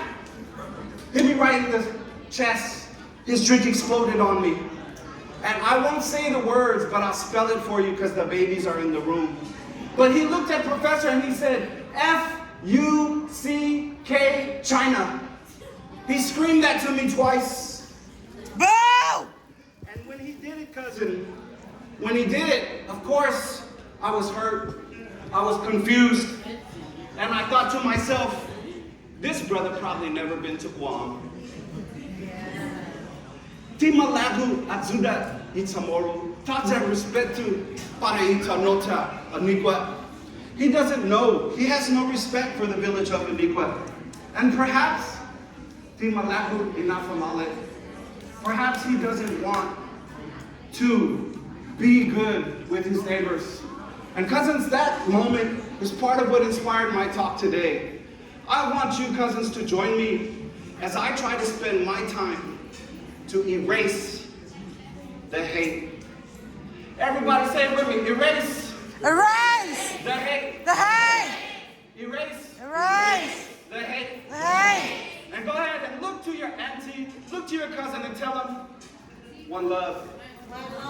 Tell them one love. One love. You see, cousins, when we acknowledge the land that we're on, this beautiful indigenous land, this beautiful land of the Cowlitz, this beautiful land of the Coast Salish people, it's then my Chukis, my Chamorro, my Tongan, my Marshallese, my Punapan, it's then that we remember the past. It's then that we remember that we are also part of the first peoples of this country. And cousins, we looked at the picture earlier of Oceania, and you saw, without the names of the islands, you saw this big open water. And cousins, these are the names. And I want to teach you right now how to do one of our very special Chamorro songs so we can acknowledge each other. So here's what we're going to do, okay? I'm going to teach you. First, I want you to please look to your neighbor and tell them, Hafa Day. Hafa Day. And cousins, when you look at them and you tell them Hafa Day, their response is Toro Malik. Toro Malik. Yeah. Hafa Day. Toro Malik. Okay? Now cousins, Hafa Day literally means what's good. It doesn't mean howdy, how you doing? It means what's good. And Toda Malik, it means it's all good. Because I see you. Now familia, I'm gonna teach you how to do a chant called the E-Haligi. Everybody say E-Haligi. And cousins, E-Haligi means in the beginning. In the beginning. And when I'm done teaching the E-Haligi, I'm going to invite the kids, the little kids that are on the stage to come up and to sit on stage with me so I can teach you a song from the Pacific Island class. Now cousins, I'm going to blend some of our Chamorro E-Haligi with some of our Samoan cousins because my mentor, Professor Eddie Mayaba, part of what I'm going to teach you today, it comes from our cousins from Samoa. So let me teach you first when they know that the village is coming together. Okay, you know Hafade and Totomalit. Now familia, when you hear me say, min, take your hands like this and rub it together. Go ahead, min. Malo, Faktai Lava to all my Samoan cousins in here. Tulo, Ikamoku over here. Okay? And when you say Batia, make one clap. Batia. Batia. Batia. Mil. Batia. When you say Luapati, make two claps. Luapati. Luapati. Luapati. Cousins, when you say Luapati, Faumu, you're going to make two claps and you're going to pretend that you just won the Mega Millions. And you're going to say, Choo! Okay? Called a Faumu. Got it? Mili. Patia. Lupati. Lupati fomu.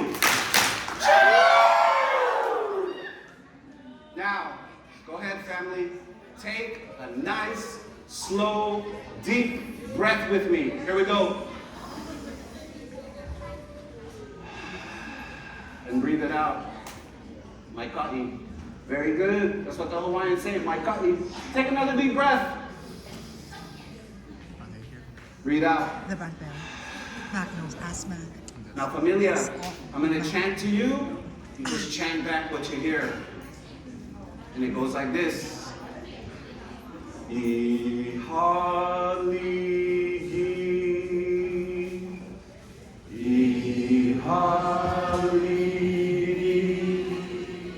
Because we've always been related.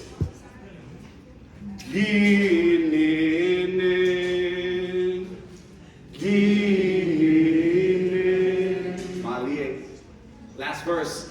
Nanin na now. Nanin na now. Nanin na now. Now, cousins, we live in a divided time where literally, as we speak, people who look like us, people who come from where we come from, people are coming to take them in the middle of the night because of their race, because of their culture. And my friends, it's that reason that we chant together, Ihaligi. We remember the beginning, Ginin, where we come from, Nanin, Nanao, the place of our motherland, and the place of our actual mother, Nanin Nanao, our mother's name. And cousin, my motherland is Guam, a land that it only takes 28 miles, the entire island, from the north of Anderson Air Force Base in Jigo, all the way to the south of Umatic, takes 1 hour. And imagine, cousins, a land so humble that survived over 800 missile campaigns during World War II. As my parents ran and hid through the caves of the island of Guam in their teen years, the age of these kids from Heritage High School.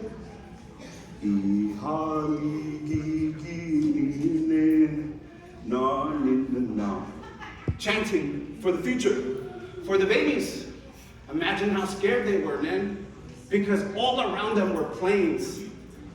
And cousins, it's that militarization that brought my dad, the late Staff Sergeant David Gumatata Tumkat, and all 6 of his brothers. Imagine every man ever born of my grandmothers, from my mom's side and my dad's side, an American military soldier. Imagine that the young men, when they face conflict in the school, and they may get into some type of physical altercation, having 2 choices, to go to prison or to join the military. And familia, that's part of the reason your uncles, your grandpas, and the others came here with a little bit of trauma, because it's part of a bigger picture of what's happening across the ocean. The people in the Pacific Islands, we face a scary fact that the water is rising. The water is rising. And it's that reason, cousin, that has brought us to resist. It's that reason that has made our people move the land they have loved for 1,000 years. And it's why today you're going to see these young people come out here to dance, to resist, and to tell you and to show you that we are still here. Our cultural significance, our villages, like my village of Anigua, the construction of a lot of the new military development threatens a lot of our sacred sites, places like Latexan. And it's the loss of our cultural landmarks that we feel deeply in our Oceano-Pacific Island Studies classes. The impact on our environment, where more than 1,000 acres of our beautiful limestone forests are now in danger because of some of these testing and destruction. Now, I want to ask this part for some audience participation. And I want to ask any of the kids that are here today, if you want, and that includes the kids that are elementary, middle school, high school, any of that age group. If you can join Professor Tooncap, please come to the stage. And I'm going to have you come sit here with me so I can teach you one short segment from our class. So moms and dads, if you're here with your children, go ahead and coerce them to go ahead and volunteer and come to the stage. Come on, make some noise. And Uncle Mikey has high chew candy for you, by the way. I got high chew candy. Come on.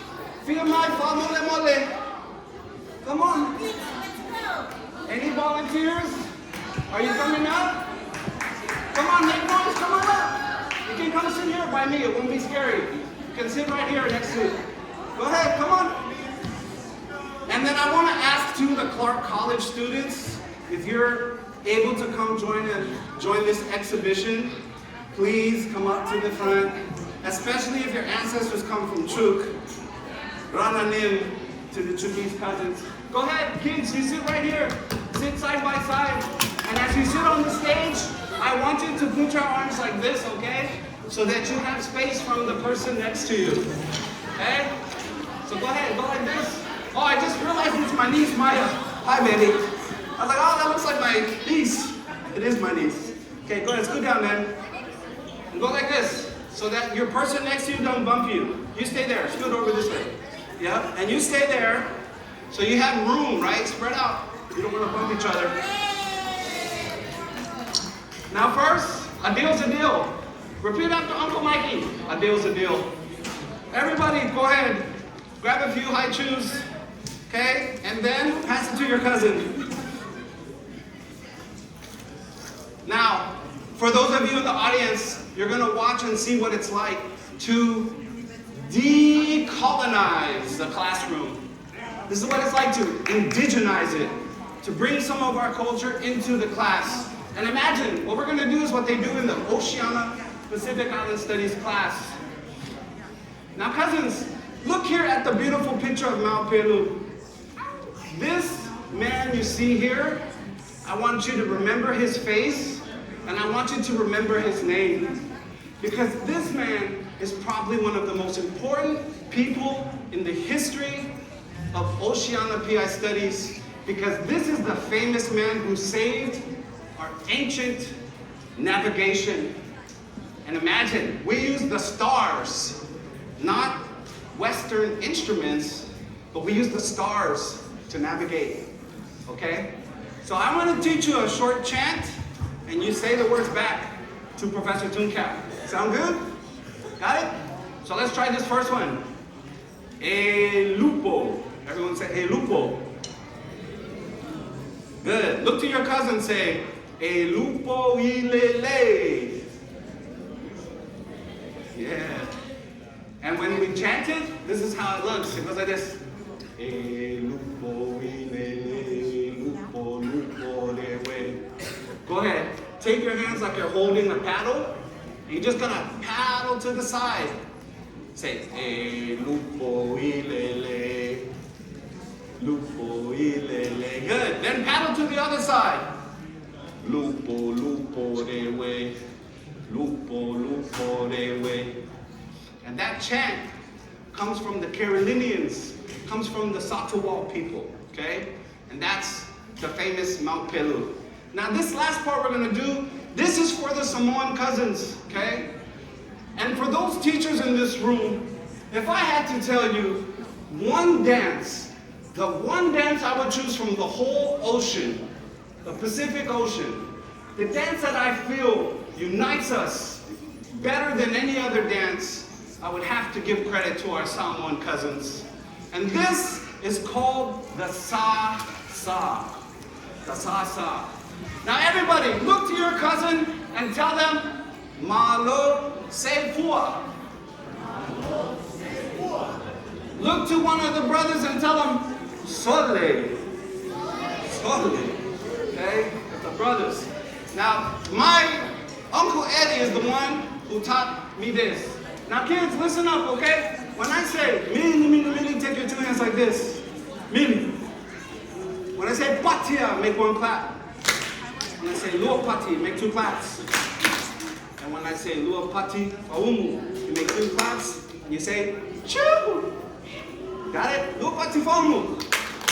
Choo. Now, the first thing you're gonna hear Professor say, in fact, if you're in the audience, I'd like you to actually do the dance too, because that seems fair. Look how brave they are. Give it up for them. Now, some of you might be rhythm challenged and you're like, oh, I don't dance. You about to. Because we're your cousins from the island. And we don't care if you got rhythm or not. We love you anyway. Okay? So, you're going to hear Professor Tuga. I'm going to say, Tulolo! And when you hear this drum beat, you put your head down like this. Tulolo! When you hear me say, no fool, you're gonna hear me at the drum. You look up like this real quick, like your mom's waking you up in the morning. And you all know you better listen to your mom. Okay? Let's try it again. Tulolo! No fool. Now, when Professor Tooncat says, Sawiya, you're going to hear the drum beat start again. Samoans, I'm doing a very Palangi beat because it's intro, okay? I know you guys are like, it's too slow, but you know, they learn it. Now, when you hear the double beat, listen. You hear that double beat? Everybody go like this. Paki. Oh. Paki. Oh. Then you're gonna tap your knees. Tap, tap, tap, tap, tap, tap, tap, tap. Keep tapping. Keep tapping. See? Keep tapping. Now, when you hear the double beat, everybody paki po again. Stick your hand out like this and say talofa. And shake hands. Okay? Talofa. Okay? Choo! Okay? Okay, let's try it again from the top. Look to your cousin and tell them, good job. Here we go. Here we go. Tulolo. Tulolo. No. Tulolo. No. So wait for the double beat. Don't move. I know it's exciting. Wait. Double beat. Pakipo. Tap the knees. Tap. Tap. All right. Next. Pakipo Talofa, you got it?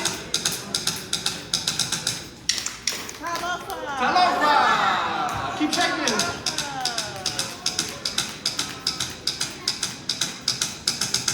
Okay, here we go. Paki. Oh, here's the next move, okay?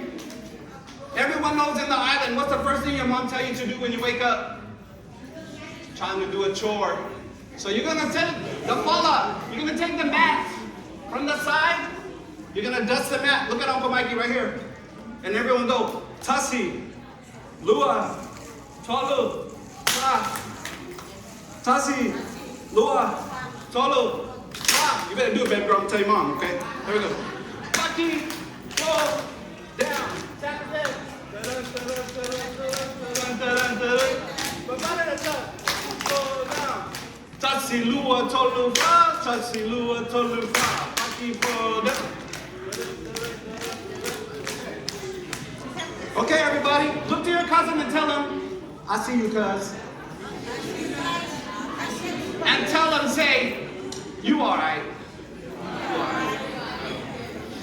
Okay, everybody, listen. We're just going to do those 2 verses, and then your civic duty is done for today. Sound good? So let's go from the beginning, okay? We're going to do all those verses together. Are you ready? Here we go. Mili. Batia, Lupati, Lupati Vomu. Here we go, Tulolo, Tulolo. Nofu, Tulolo, Nofu. So we are, wait for the double beat.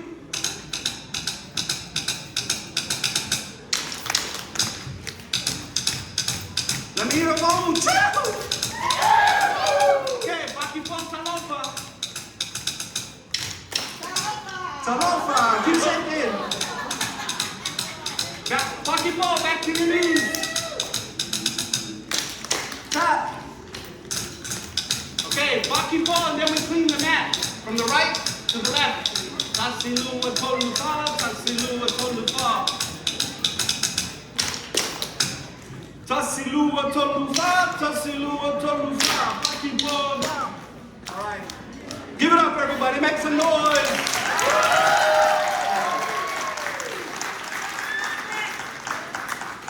Lady girl, go ahead and click to the next slide for Uncle Mikey, okay?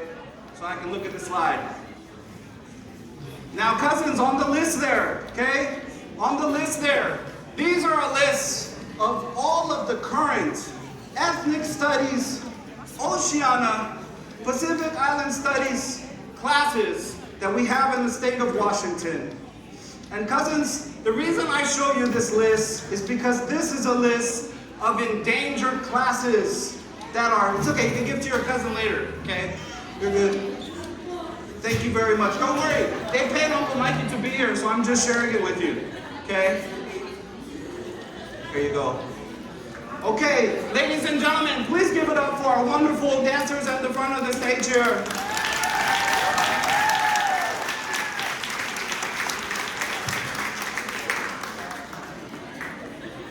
Okay.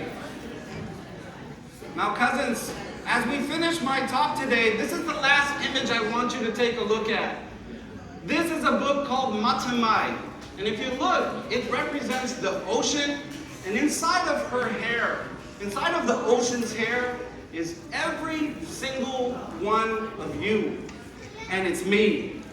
And it's in that space, which is called the Basa, the sacred space that Dr. David Palaita, that Mac, that Bree, and all the Pacifica leaders in this area fight for. This is the space, cousin, that we hope you'll join us so that we together can build a vision for our kids and for the future of the ocean. Thank you so much for having me today. I hope you guys had a good experience. Let's give it up one more time for our dancers.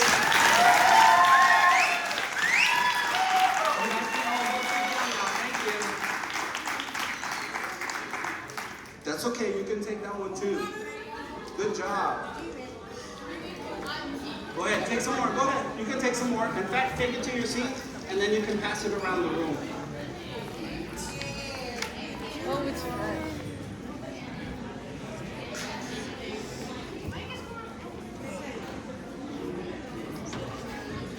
Okay, my friends, as I close today, I want to pass around one last thing for you to look at. And you'll see when this comes by your table, this says how a bill becomes a law.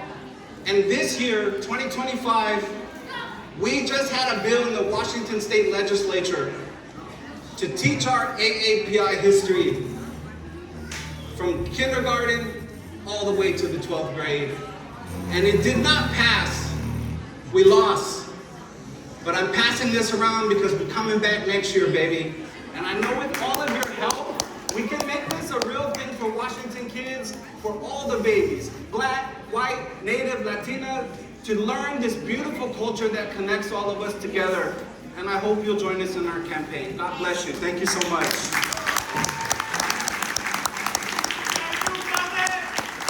Thank you, cousin.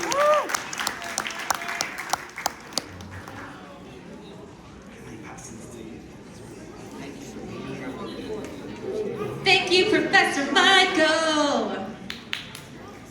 Next up, we have Bria, our very own speaker from Clark College. She is a bio major and on the women's volleyball team. I was trying to draw out some more interesting facts, but you'll just have to hear more about her in her speech. Let's welcome Bria.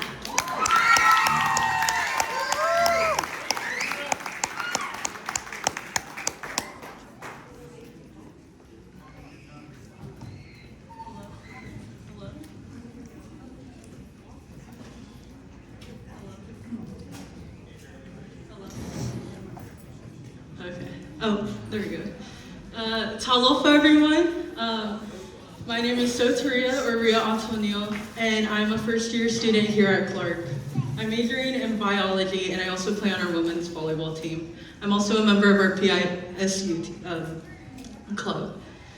My family is from the beautiful islands of American and Western Samoa, but I was born and raised in Medford, Oregon, a small town just 45 minutes north of the California border. It's a predominantly white area, but luckily we have a sizable group of islanders, so our culture wasn't completely unknown.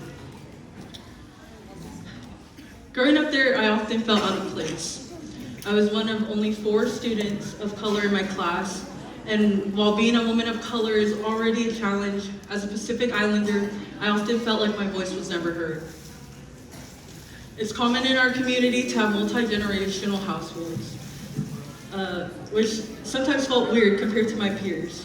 My grandparents and parents took care of my siblings and me, and my dear grandma took care of me the most. She was the heart of our home. She could cook like no one else and make sure everyone was fed.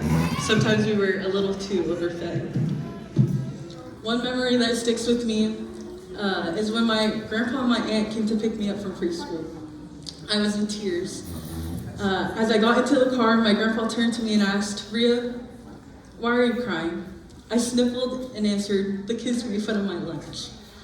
My grandpa and aunt looked furious, but when they saw what was in my lunchbox, they couldn't help but laugh. It was packed with about half a loaf of peanut butter jelly sandwiches, 2 big oranges, and 2 apples. They tried to contain their giggles on the way home. When we got back home, I ran into my grandma's arms. My grandpa came in and asked, "Miriama, why did you pack her such a big lunch? The kids at school made fun of her." My grandma looked at him and said, "I didn't pack it, she did," as she looks back down at me. As silly as that story seems, it shows how much influence my elders have on me. College was never a question for me. It was a no-brainer. This wasn't always the case for our community. For many of us, we'd go straight to work after college or after high school. But recently, more Islanders have been pursuing higher education, and I'm proud to be a part of that change. My biggest influence was my grandpa. I love telling people how he has a doctorate's degree. Sure, the degree is impressive, but what's even more incredible is how he pushed through the challenges that he faced. He moved thousands of miles away from everyone and everything he knew to a completely different lifestyle. At the time, he had 3 daughters and a pregnant wife. Juggling all of that, he still found a way to start his education to become a minister. Despite being ridiculed for his attire, his English, and even being mistaken for the professor, he pushed through. He became a pillar in our community in Medford, and to me, he's the perfect example of the saying, "You can do anything once you put your mind to it." Growing up, listening to my parents' and grandparents' stories about their childhoods, I began to understand why we often bump heads. Our upbringing wasn't traditional, but the lessons they taught us shaped the way we live. One quote that was instilled in me as a child was, "The youngest respects the oldest, and the oldest loves the youngest." This wasn't just about stopping arguments, it also reinforced the idea that family comes first. In our culture, the bond between an Islander and their family is unbreakable. One quote that I hold deeply in my heart is, "Family is like branches on a tree. They grow in different directions, yet our roots remain as one." Although sometimes we may not know how to speak the language or know the exact traditions, it still lives within our hearts and flows within our blood forever. As I stand here today, I carry with me more than just my name or my story. I carry the legacy of those who came before me, the ones who showed me the challenges that we face don't define us, that how we rise above them does. My grandparents, my family, and my community have shaped me into who I am, teaching me that strength isn't just about standing tall, but about staying rooted no matter how far we are from home. It's funny. Sometimes I feel like I'm living in 2 worlds. One that looks at me and sees something unfamiliar, and another that calls me back to my roots, where I'm reminded of the power in my heritage. And when I think about where I come from, I realize that every struggle, every laugh, and every lesson is a part of a bigger picture. In the end, we all have our own unique journey, one that's shaped from where we come from and where we're going. For me, that journey will always be intertwined with the wisdom of my elders, the strength of my people, and the pride of knowing that no matter what, we are all a part of something bigger than ourselves. To end this off, I would like to sing a common Psalm 1 hymn which shows the pride of our culture. And if anyone knows the song, please feel free to join me, for I might be a little off key, so just pretend it might not happen.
.684 and 685 to the world, thank you for listening to me.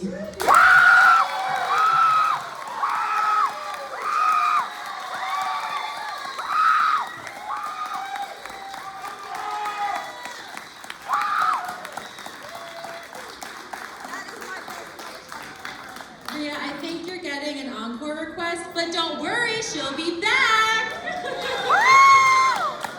Thank you so much for sharing. Next up, we have Soraya Cruz. She is a senior at Heritage, graduating next week. Very exciting. And she is vice president of the Heritage PI Club. Let's welcome Soraya.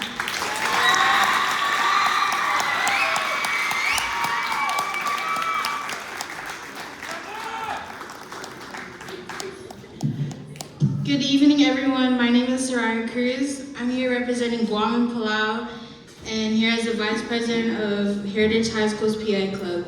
I'd like to thank Clark for giving me this opportunity to speak here. I just want to start off. Sorry. You got this! As we all know, we all come from many different countries, speak different languages, and practice many traditions. And yet here in America, we are often seen as one single identity. The experience of our struggles as AAPI individuals while living in America is what I'm here to talk about today. Being AAPI in America is like living in two worlds at once. At home, we may speak a different language, eat cultural food, celebrate traditional holidays, and hold tightly to the cultural values our parents and ancestors passed down to us. Outside those walls, we navigate a society that doesn't understand or sometimes even acknowledge those parts of us.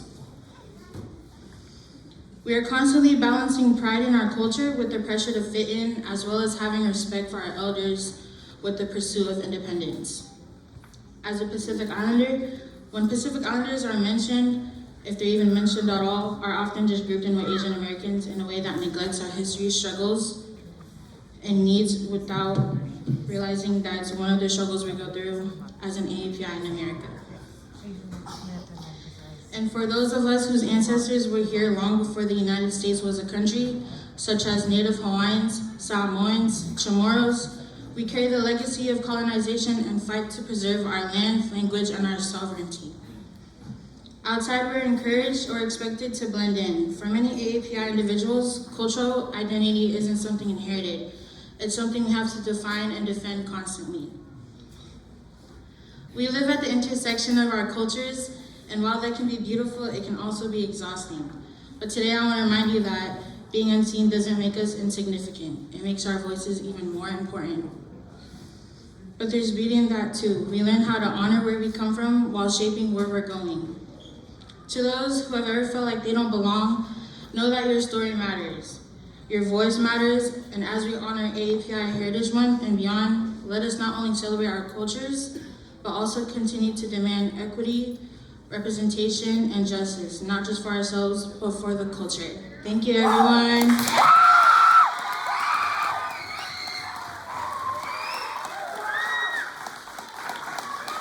Thank you, Soraya. I would love if Soraya's fan club attended my next event too. I love all the support. Next up, we have Jennielle Dungoin. She was born in Honolulu, Hawaii, and spent her early years on Oahu before moving to Portland. Born of Micronesian parents, she is a first-generation college student and the eldest in her family. Y'all know, being an eldest daughter is tough. Side note, okay. I'm also an eldest daughter. I haven't really told y'all much about myself. I know Melina wanted me to say more stuff, so here's my chance. Okay. Yeah, go girl! I'm an eldest daughter. My father is an immigrant from China. My mom was adopted from Korea. All right, back to Jennielle. I'll just weave it into the last few moments here as I'm just spiraling at the end of this wonderful event. Jennielle enjoys hiking along the gorge with her husky, studying theology, reading classic novels, and playing tennis. I have not tried pickleball, and I feel like it's on my millennial bucket list. Also, as a side note. Also, speaking of gorge hikes, I did the Lyle Cherry Orchard hike this year. I felt like I was in a movie. If anyone's ever gone down to Lyle Cherry Orchard, I highly recommend it. It was top hike of my life, basically. It's an hour and a half drive out, and the thing is, you can turn around anytime you want because the views are hella good the whole entire time. You're on the side of the mountainy thing. So it's really just choose your own adventure. The top is an old cherry orchard, but I didn't even make it that far. Anyway, yeah. Look it up on All Trails. Back to Jennielle. Okay, when everyone was lining up, I was Soraya's a high school student. I was like, Jennielle, do you go to Heritage also? She doesn't. Here's a little bit about Jennielle. She's a student of business. She brings over 10 years of experience in banking and managerial roles. She currently works as a business credit analyst at a local financial institution in Vancouver, Washington. And her passion for uplifting Pacific Islander voices, promoting financial literacy, and serving her community through faith and public service has inspired her to establish a nonprofit organization dedicated to supporting Pacific Islanders. This mission also motivated her to return to school, where she is currently pursuing a degree in business administration and management this summer. So she's getting her MBA. Woo. Dude, she's also at Harvard, okay?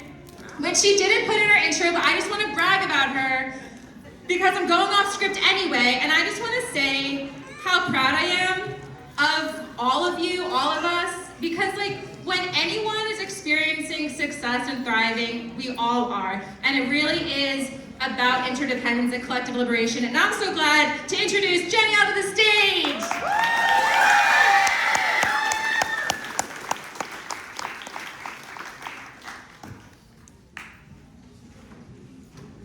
Is that you, Jenny?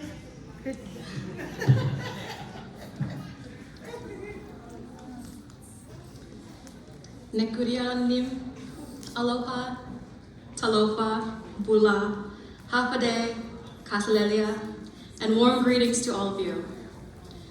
My name is Jenny L. Dungawin, and I'm honored to stand before you today as an Asian Pacific Islander, not just by blood and birthplace, but by heart, heritage, and by the stories carried across the ocean winds. To be a Pacific Islander in Washington State is to live within the realms of waves and mountains. It's walking through foggy Pacific Northwest mornings while carrying the scent of coconut oil in your hair and skin, the rhythm of drums in your heartbeat, and the quiet strength of ancestors in your soul. That's just a fancy way of saying we've learned how to navigate two different worlds. One is fast-paced, structured, and shaped by Western ideals. The other, the one we carry within us, is communal, ancestral, and deeply spiritual. It's about ohana, family not just by blood, but by love. It's about respect for elders, tradition, land, and lineage. It's about the quiet resilience passed down through generations who survived colonialization, migration, and displacement, and still smiled, sang, and danced along the way. In Washington, we are often invisible in statistics and misunderstood in conversation. We're not a monolith. We are Samoans, Tongans, Chamorro, Marshallese, Fijians, Hawaiians, Chukis, Kosraean, and so many more. We're doctors, artists, engineers, educators, students, and storytellers. Many of us are first-generation college graduates and fight to be the breadwinners of our families so our parents can retire in peace. We show up even when the system overlooks us.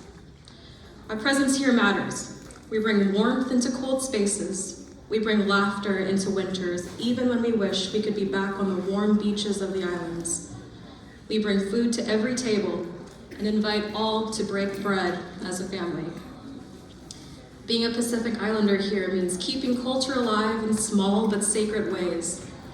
Speaking our languages at home, performing traditional dances at events, teaching our children the stories behind every tribal tattoo, learning how to spearfish, and yelling our chants at celebrations, just to name a few.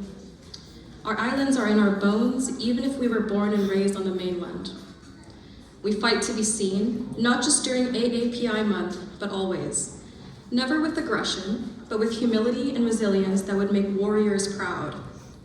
We pass down the richness of our heritage to our younger siblings, nieces, nephews, our children, and more importantly, to ourselves, so that we can succeed in both worlds without losing our identity rooted in our traditions that our ancestors fought hard to retain. So, what does it mean to be a Pacific Islander in Washington? Well, sometimes it can mean you will serve as your parents' keeper of all passwords. Other times it can mean you will be the legal interpreter for your grandparents. And sometimes it can mean that you will be the person standing in between the doctor offering a DNR form and a sick relative with broken English. The reality of the role we play in the lives of our families and community is immense. So I want to take a moment to acknowledge all of you that carry the weight, like me, of being the first fluent English speaker in your family, the first to have to learn how to navigate America's legal system, and the first to familiarize yourself with medical terminology. Your sacrifices, loyalty, and love are immensely appreciated, even when it's not expressed vocally. I will end with this. To be a Pacific Islander in Washington means we are the bridge between the past and the future. We carry the ocean within us in the Evergreen State.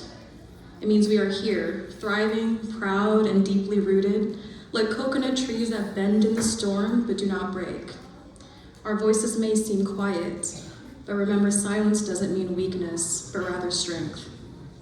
Remember who you are and where you come from, and be proud of it. I want to thank the Clark College Korean Culture Club for putting together this wonderful event to celebrate Asian American Pacific Islanders. It has been an absolute honor to have been invited here today to speak before all of you. God bless you all, and giso tabur.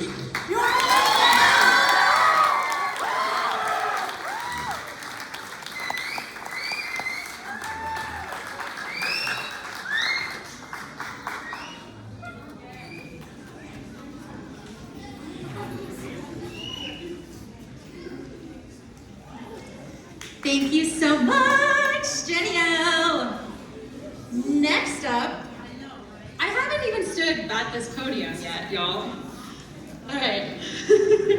Next up, we've got Johanna Taimanyao Inoki.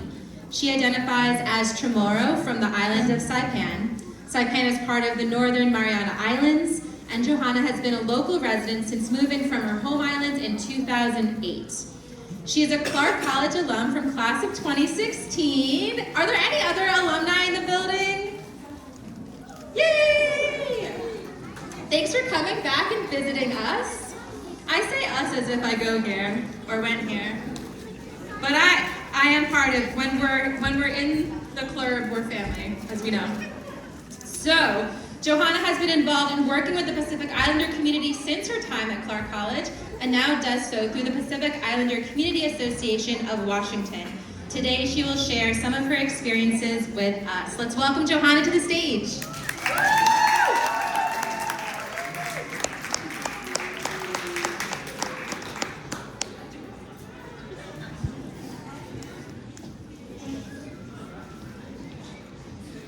Hello. Oh my gosh. Hi. Hopefully. Yes, I love it. I love it. You're helping me calm my nerves, so thank you. So, hopefully, my name is Johanna Taimanyao Inoki, and I'm the site manager for Pikawa. It's my table over there, so check me out later. So our prompt today was, what does it mean to be a Pacific Islander here in America? And the only way I could think of an answer was to navigate my experiences of that. And so I was born and raised in Saipan, and I never had to do that. I never had to say, oh, I'm Pacific Islander, because I lived on island. Everybody there was Pacific Islander, and I most especially went to Kagman, which is a village like on the east side of the island, kind of tucked away. So even more so, my school had almost all Pacific Islanders, Chamorros, Rafalawash, Caribbean, Micronesians, and some Asians. So everybody that I was surrounded by looked like me.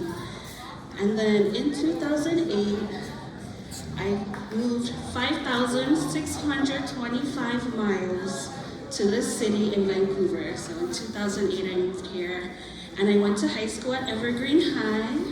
If you have any plainsmen,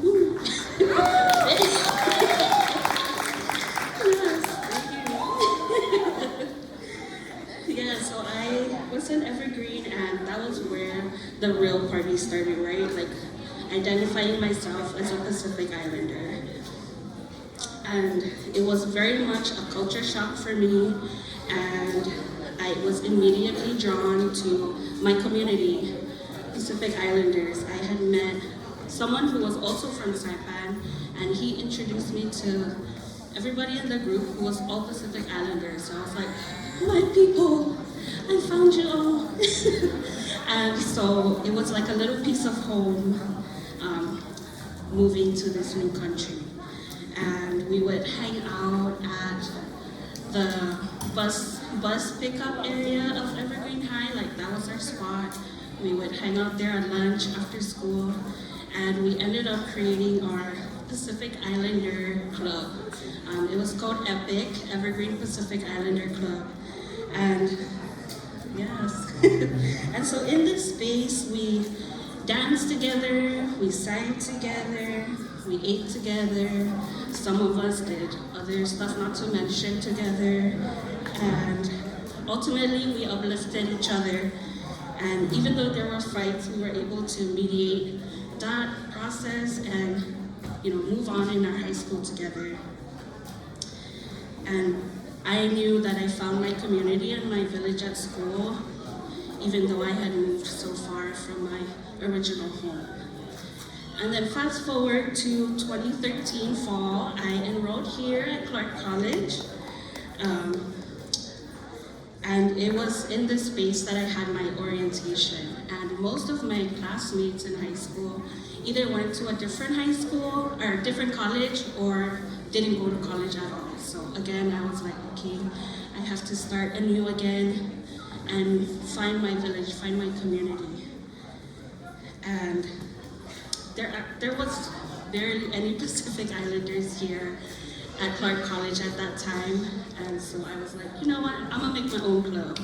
So it was just me and my bestie, who's also Chamorro, and we were the only ones in the club. But we made it work. And from that experience, we made it work, and I learned how to meet more people, right? More people and of diverse backgrounds and diverse identities. And we would always hang out in the diversity center. That was our home, and we created a new community. I had a new community, a new village, and we would lean on each other often. And let's see where I was at. And so yeah, we lean on each other, and I created this new village and this new community in another space that was different for me, right? And this was true for me moving forward in life. I had then transferred to WSU, Vancouver campus, and again, I had to find my community, create that space for myself. And even after college, going into work, I had found more people who are Pacific Islanders and of many backgrounds that I could truly look up to or meet in the middle and be in community with. And as humans, we are not meant to be alone. It is in our DNA to come into community like this, to create our village, and that is really what was really important for me. And a village doesn't have to mean that everyone comes from the same place or look the same. A village is a collective of love. A village where we uplift one another in life. And so I ask you to recognize who's in your village, who can help you through your life's transitions, and keep them close and cherish your village. It is how our ancestors had survived, and it is how our ancestors survived today, and it will help guide you for tomorrow. Thank you. Sizus Maasi and buenas noches.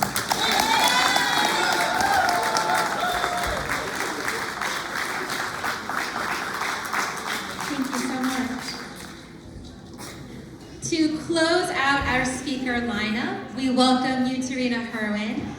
She was born in Maui, is currently a junior at Hudson Bays High School, and currently participating in Running Start here at Clark College. Let's welcome her to the stage.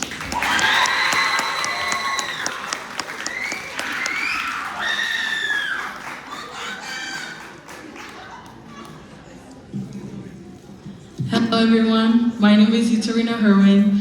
I am a junior at Hudson's Bay High School, and I am currently a Running Start student here at Clark. I am one of the officers at Hudson's Bay High School's PI Club.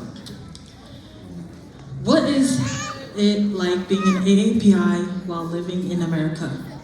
In my perspective, being Pacific Islander in America, specifically someone born here while my parents immigrated from the islands of Chuuk, feels like living in the space between two very different worlds. In my heart, I carry the islands, the language, the values, the way family is everything. I've grown up hearing stories of Chuuk, the ocean always close, life moving slower, people knowing each other by name, not just by face. There's a rhythm of life there that's grounded, more connected. My parents brought that with them when they came to America, holding tight to those roots, even as they stepped into something unfamiliar.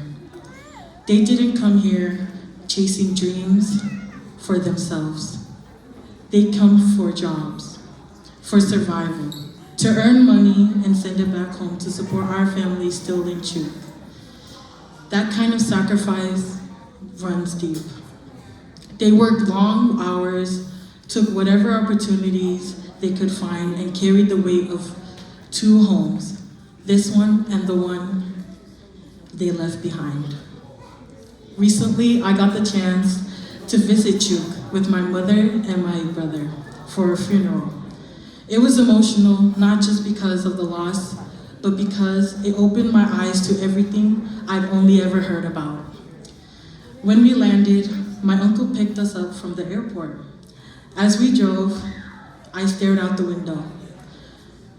I saw people walking to work, kids walking to school.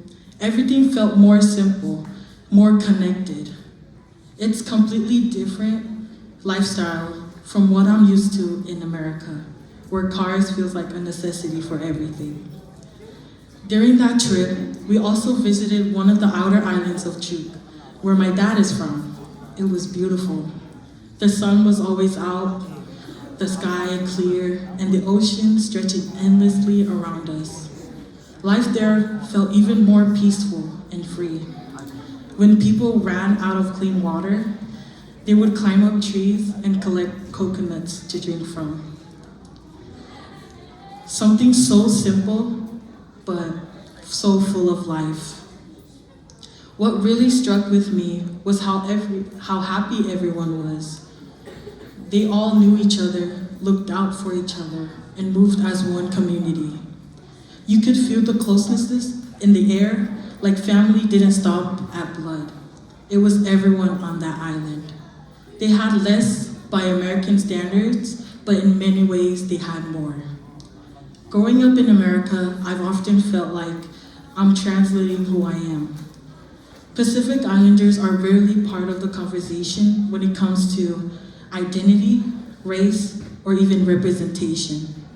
People ask me where I'm from, like they expect an easy answer, but Chuuk isn't something they usually recognize. I've had to explain and re-explain, and sometimes even shrink parts of myself so I don't have to explain at all. That trip back home changed me. It reminded me that I don't need to shrink anything. I'm proud of where I come from. I'm proud of my parents and their strength. And even though I was born here, I know I carry something powerful, something rooted in history, love, and resilience. Living between Chuuk and America, between tradition and expectation, hasn't always been easy, but it's made me stronger. It's giving me a sense of identity that's deep, even if not always understood by others. And more than anything, it's shown me that my story matters and it deserves to be heard.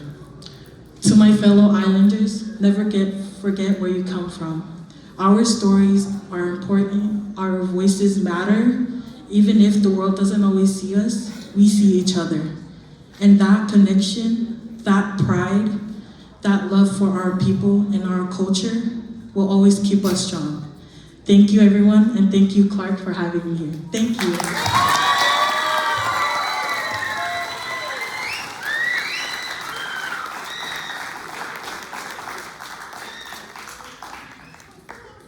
Thank you, Uterina Herwin. Bethany had to leave, so I'll be the MC for the rest of the event. The next performance is Ria, her first dance. Hazel? Okay, she's out of the room. So who's enjoying the show so far? Woo! So we have some feedback sheets for you guys. If you guys would be able to just write a bit of feedback for us for next year. We want to do this again, but with more high schools, more community participation. So please write the feedback and turn it into Kay. Kay, she's right there. If you see her, just put it on the welcome booth.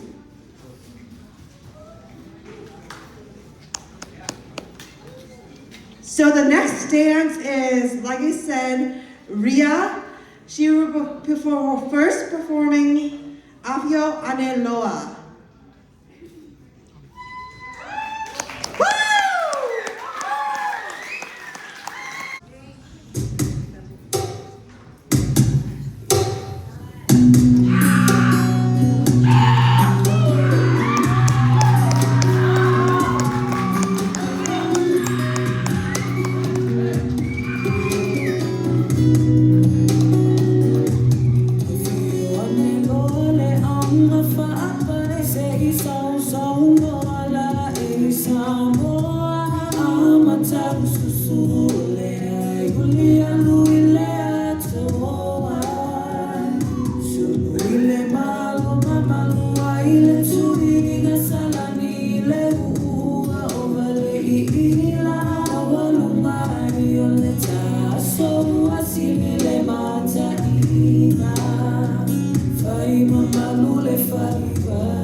Great job, Ria! The next song she'll be performing is Tasula a la Samoa.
Hello, my name is Noah Barkley. I'm here as an officer to help set this up. Turned out beautiful. It's been very nice to see you all.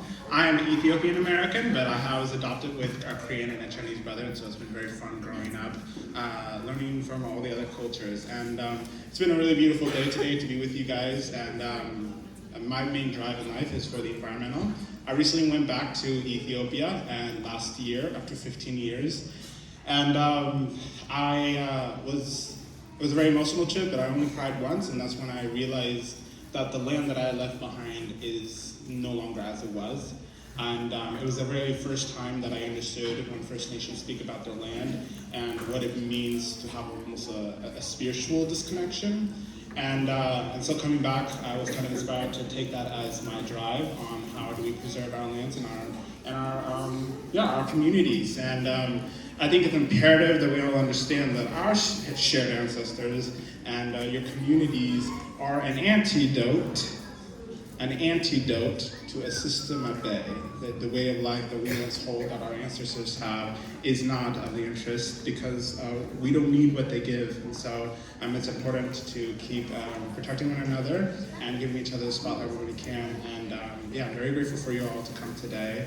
And please support these institutions and groups here because they are our lifeline to make sure that we can keep spaces for each other. So thank you for your time, and let's give it back to our amazing dancers, please. Thank you, Noah! So, the next group to perform is Heritage High School. Let me tell you, at rehearsals, I was so surprised about how large the group was, and I was happily surprised. So opening the showcase is Matt Sua performing Muya Atu, a Samoan love song. Let's give them a round of applause.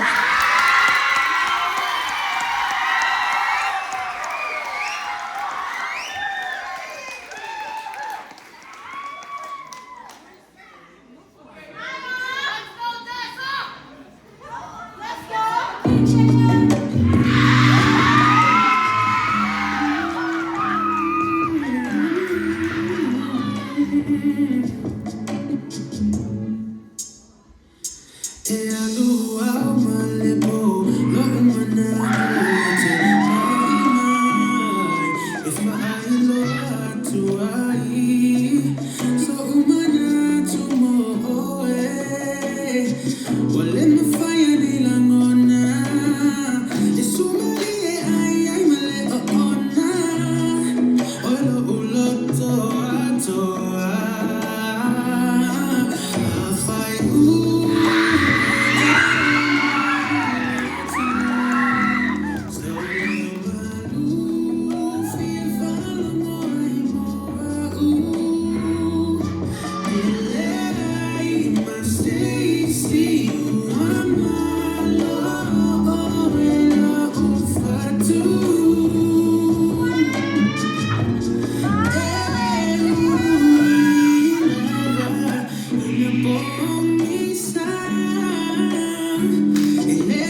Next song up is Ibadi by Mehdi. A hit song!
solo performed by Tenoy, and the dance is called Siva Samara. Let's give them a round of applause.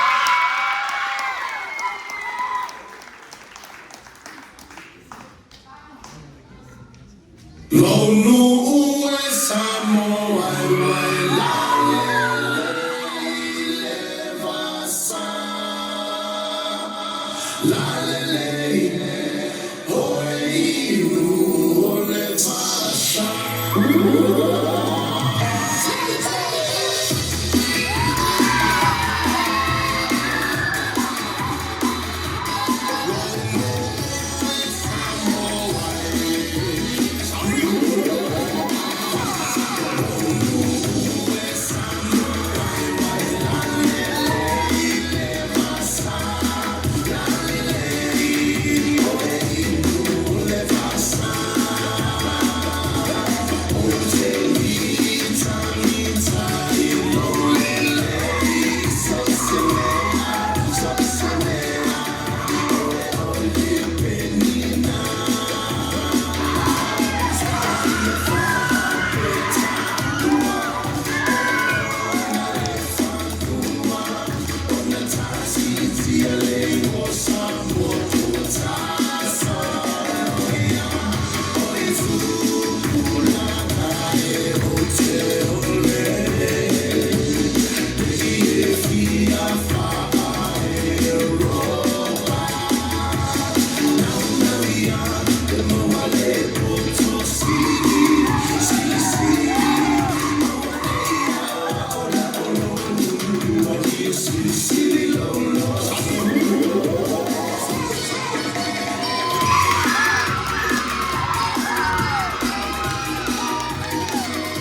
but not performance, is from Fort Vancouver High School PI group.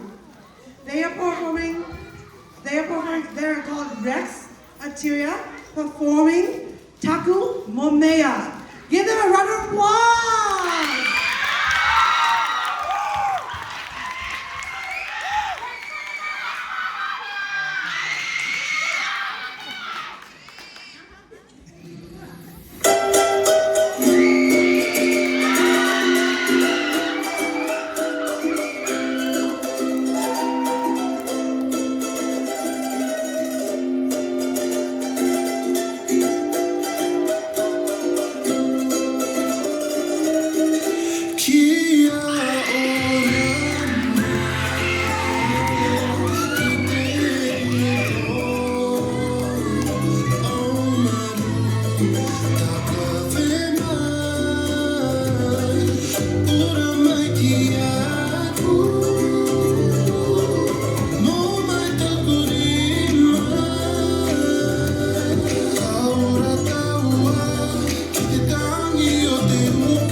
What a great duo! Give all the groups a big round of applause.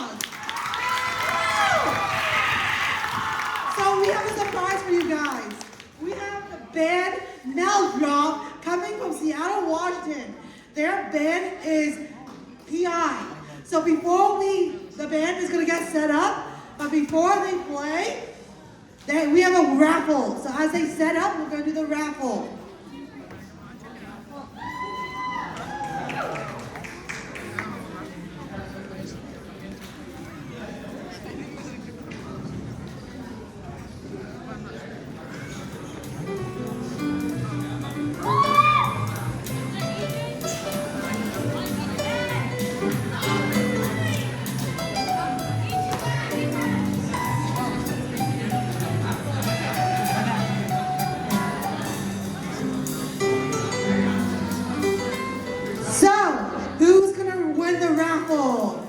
It's a $50 gift card for a Vietnamese traditional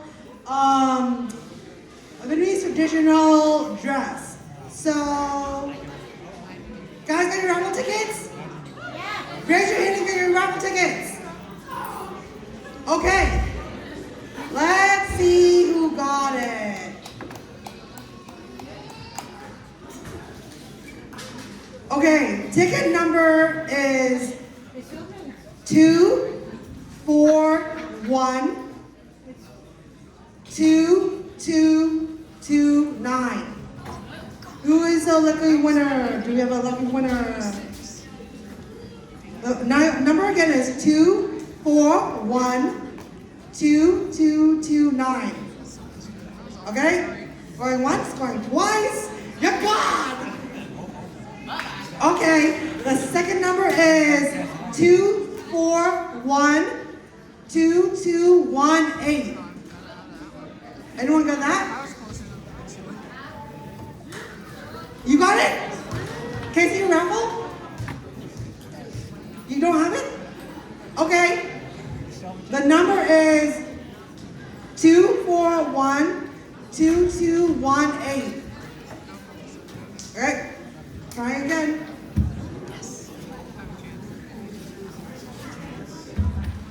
The third number is 2412212. Yes. Okay, so the winner is Sarah Villavera. Woo!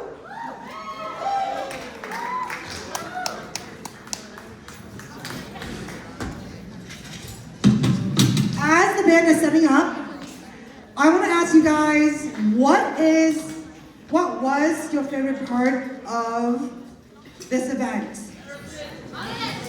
I'm going to go one by one and ask, what was your favorite part of this event? Hello, what is your name? This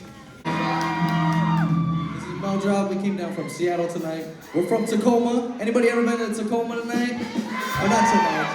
You know Vancouver, are you in the building? Make some noise. Now, this performance is for the youth because I want you to imagine a different future. When we were your age, we never thought we could listen to music like this. And now our people, we can achieve anything. We can go into any genre of music. We can explore any science. And this boy right here is my firstborn son, Elijah Tuka. And ever since he was little, this was his dream to play the drums. So I hope you guys will give Mel Drop their first Vancouver show of love. Make some noise for Mel Drop. Thank you guys. Let's have a good time.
What you're doing, another man.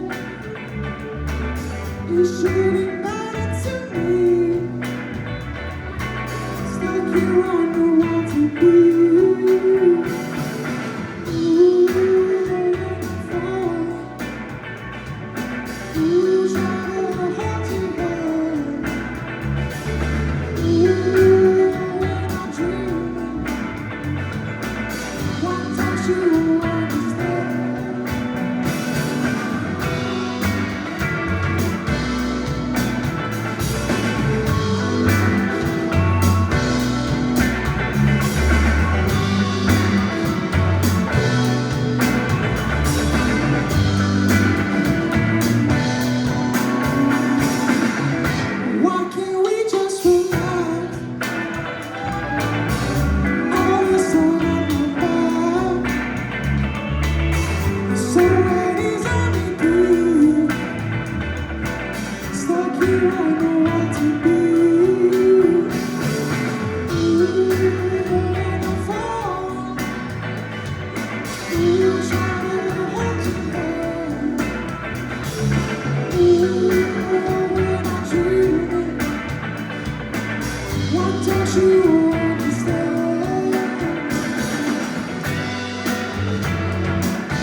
Thank you guys for having us out tonight. We're gonna play a couple more songs for y'all and have a good time, you know?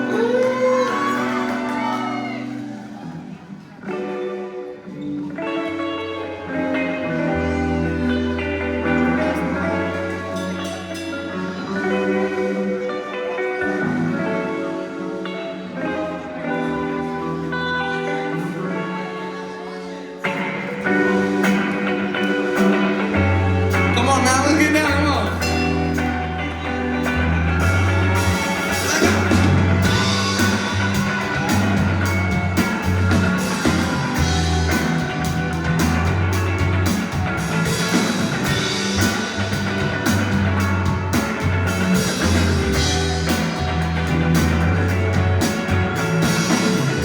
When I come back home, and I feel like I'm losing again. When you fill me up, I can't get it back. I need a friend. So you know why I try to make you feel so nice, to make you feel so nice. Where you go, I just can't wait for you now. Come on, and it's like that we come right through for you now. When I give you up, hey, I cannot go back again. I feel great when I'm your friend. I feel great when I'm your friend. So when you are down, oh, make you feel so down. Hey, I can give it up, but I'ma feel all down again. Where you go, I just can't wait for you now. And it's like that we come right through for you now.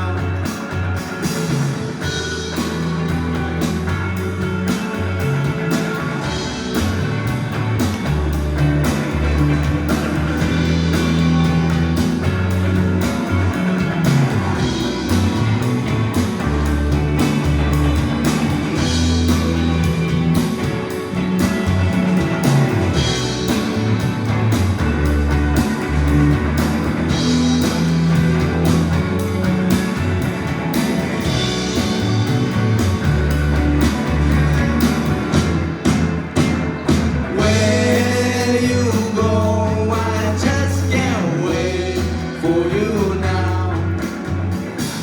And it's like that we come right through for you now.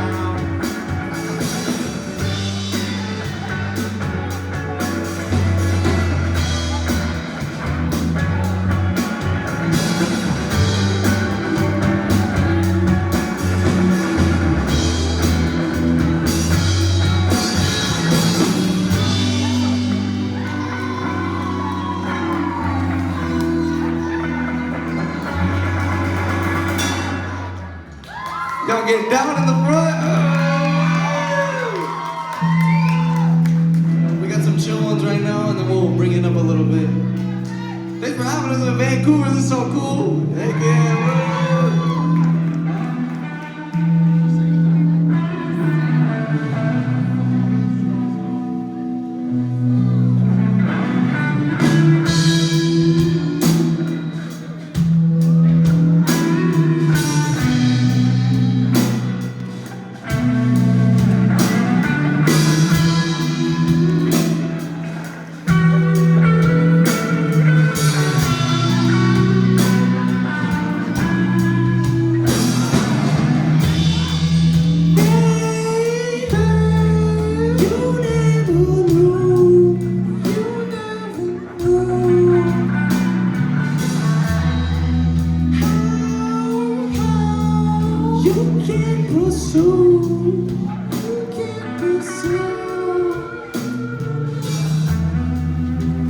It's been a while, wild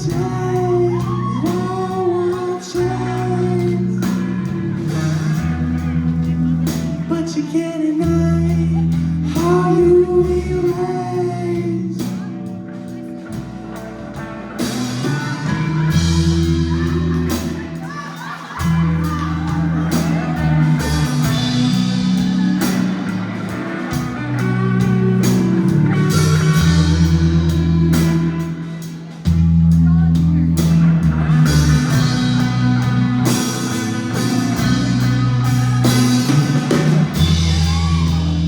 It's been a while.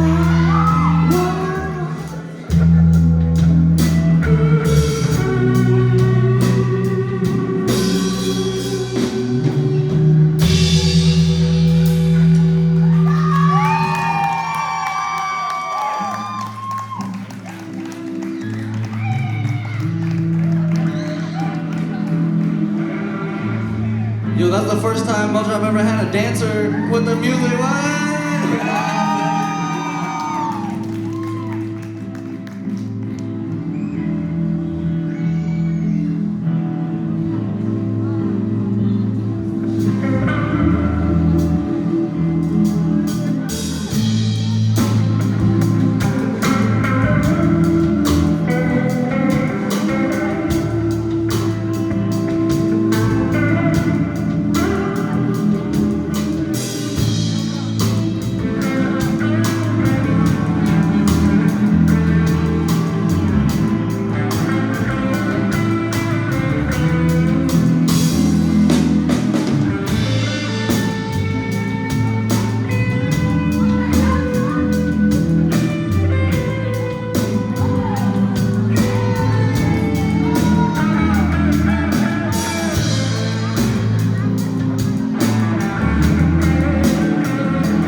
We'll get a little funky right here.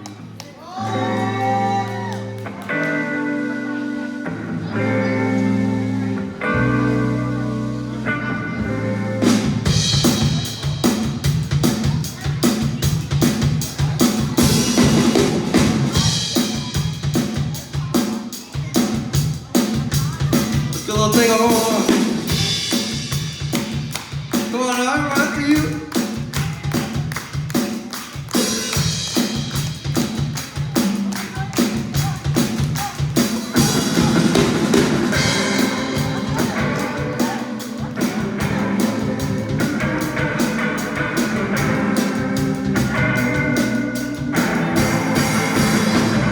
There's something on your mind. I get goosebumps every time. Yeah, I don't know why. Yeah, it happens all the time. Yeah, I wake up, but not there, not there. So I fall like I don't care. Yeah, I wake up and check my phone. You're not there, and that I know. Yeah, I know you wanted it all, you wanted it all, you wanted more from me. Yeah, I could not provide, so don't waste your time. There's something on your mind. I get goosebumps every time. I don't know why. Yeah, it happens all the time. Yeah, I wake up, you're not there, not there. So I fall like I don't care, don't care.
Thinking about you.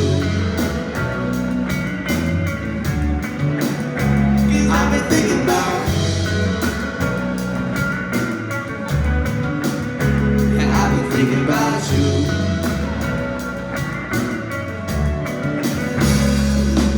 And I know you'll never find out, you'll never catch me. I see you through the window, hanging out for treat. And I can't, but I know I can. I wanna make a move, so I don't wanna rest. So I say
Who likes vegetables in here? You guys like vegetables?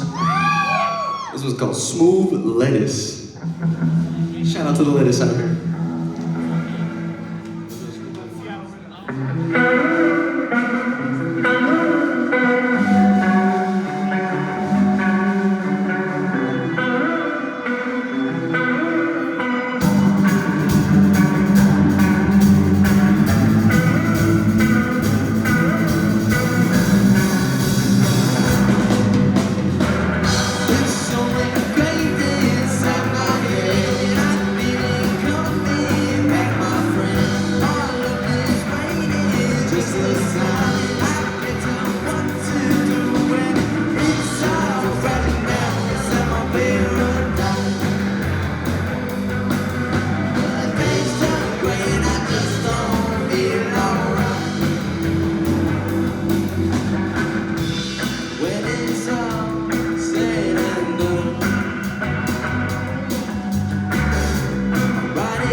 We still doing good tonight or what?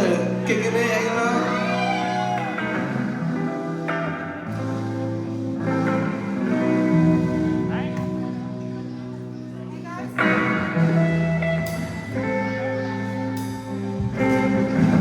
Alright, we got one more song for y'all. Thank you for coming out. That's Mel Drop. Coming out from Seattle.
Something, yeah, yeah, yeah, yeah.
guys so much. We have a good night. We were hanging out up here.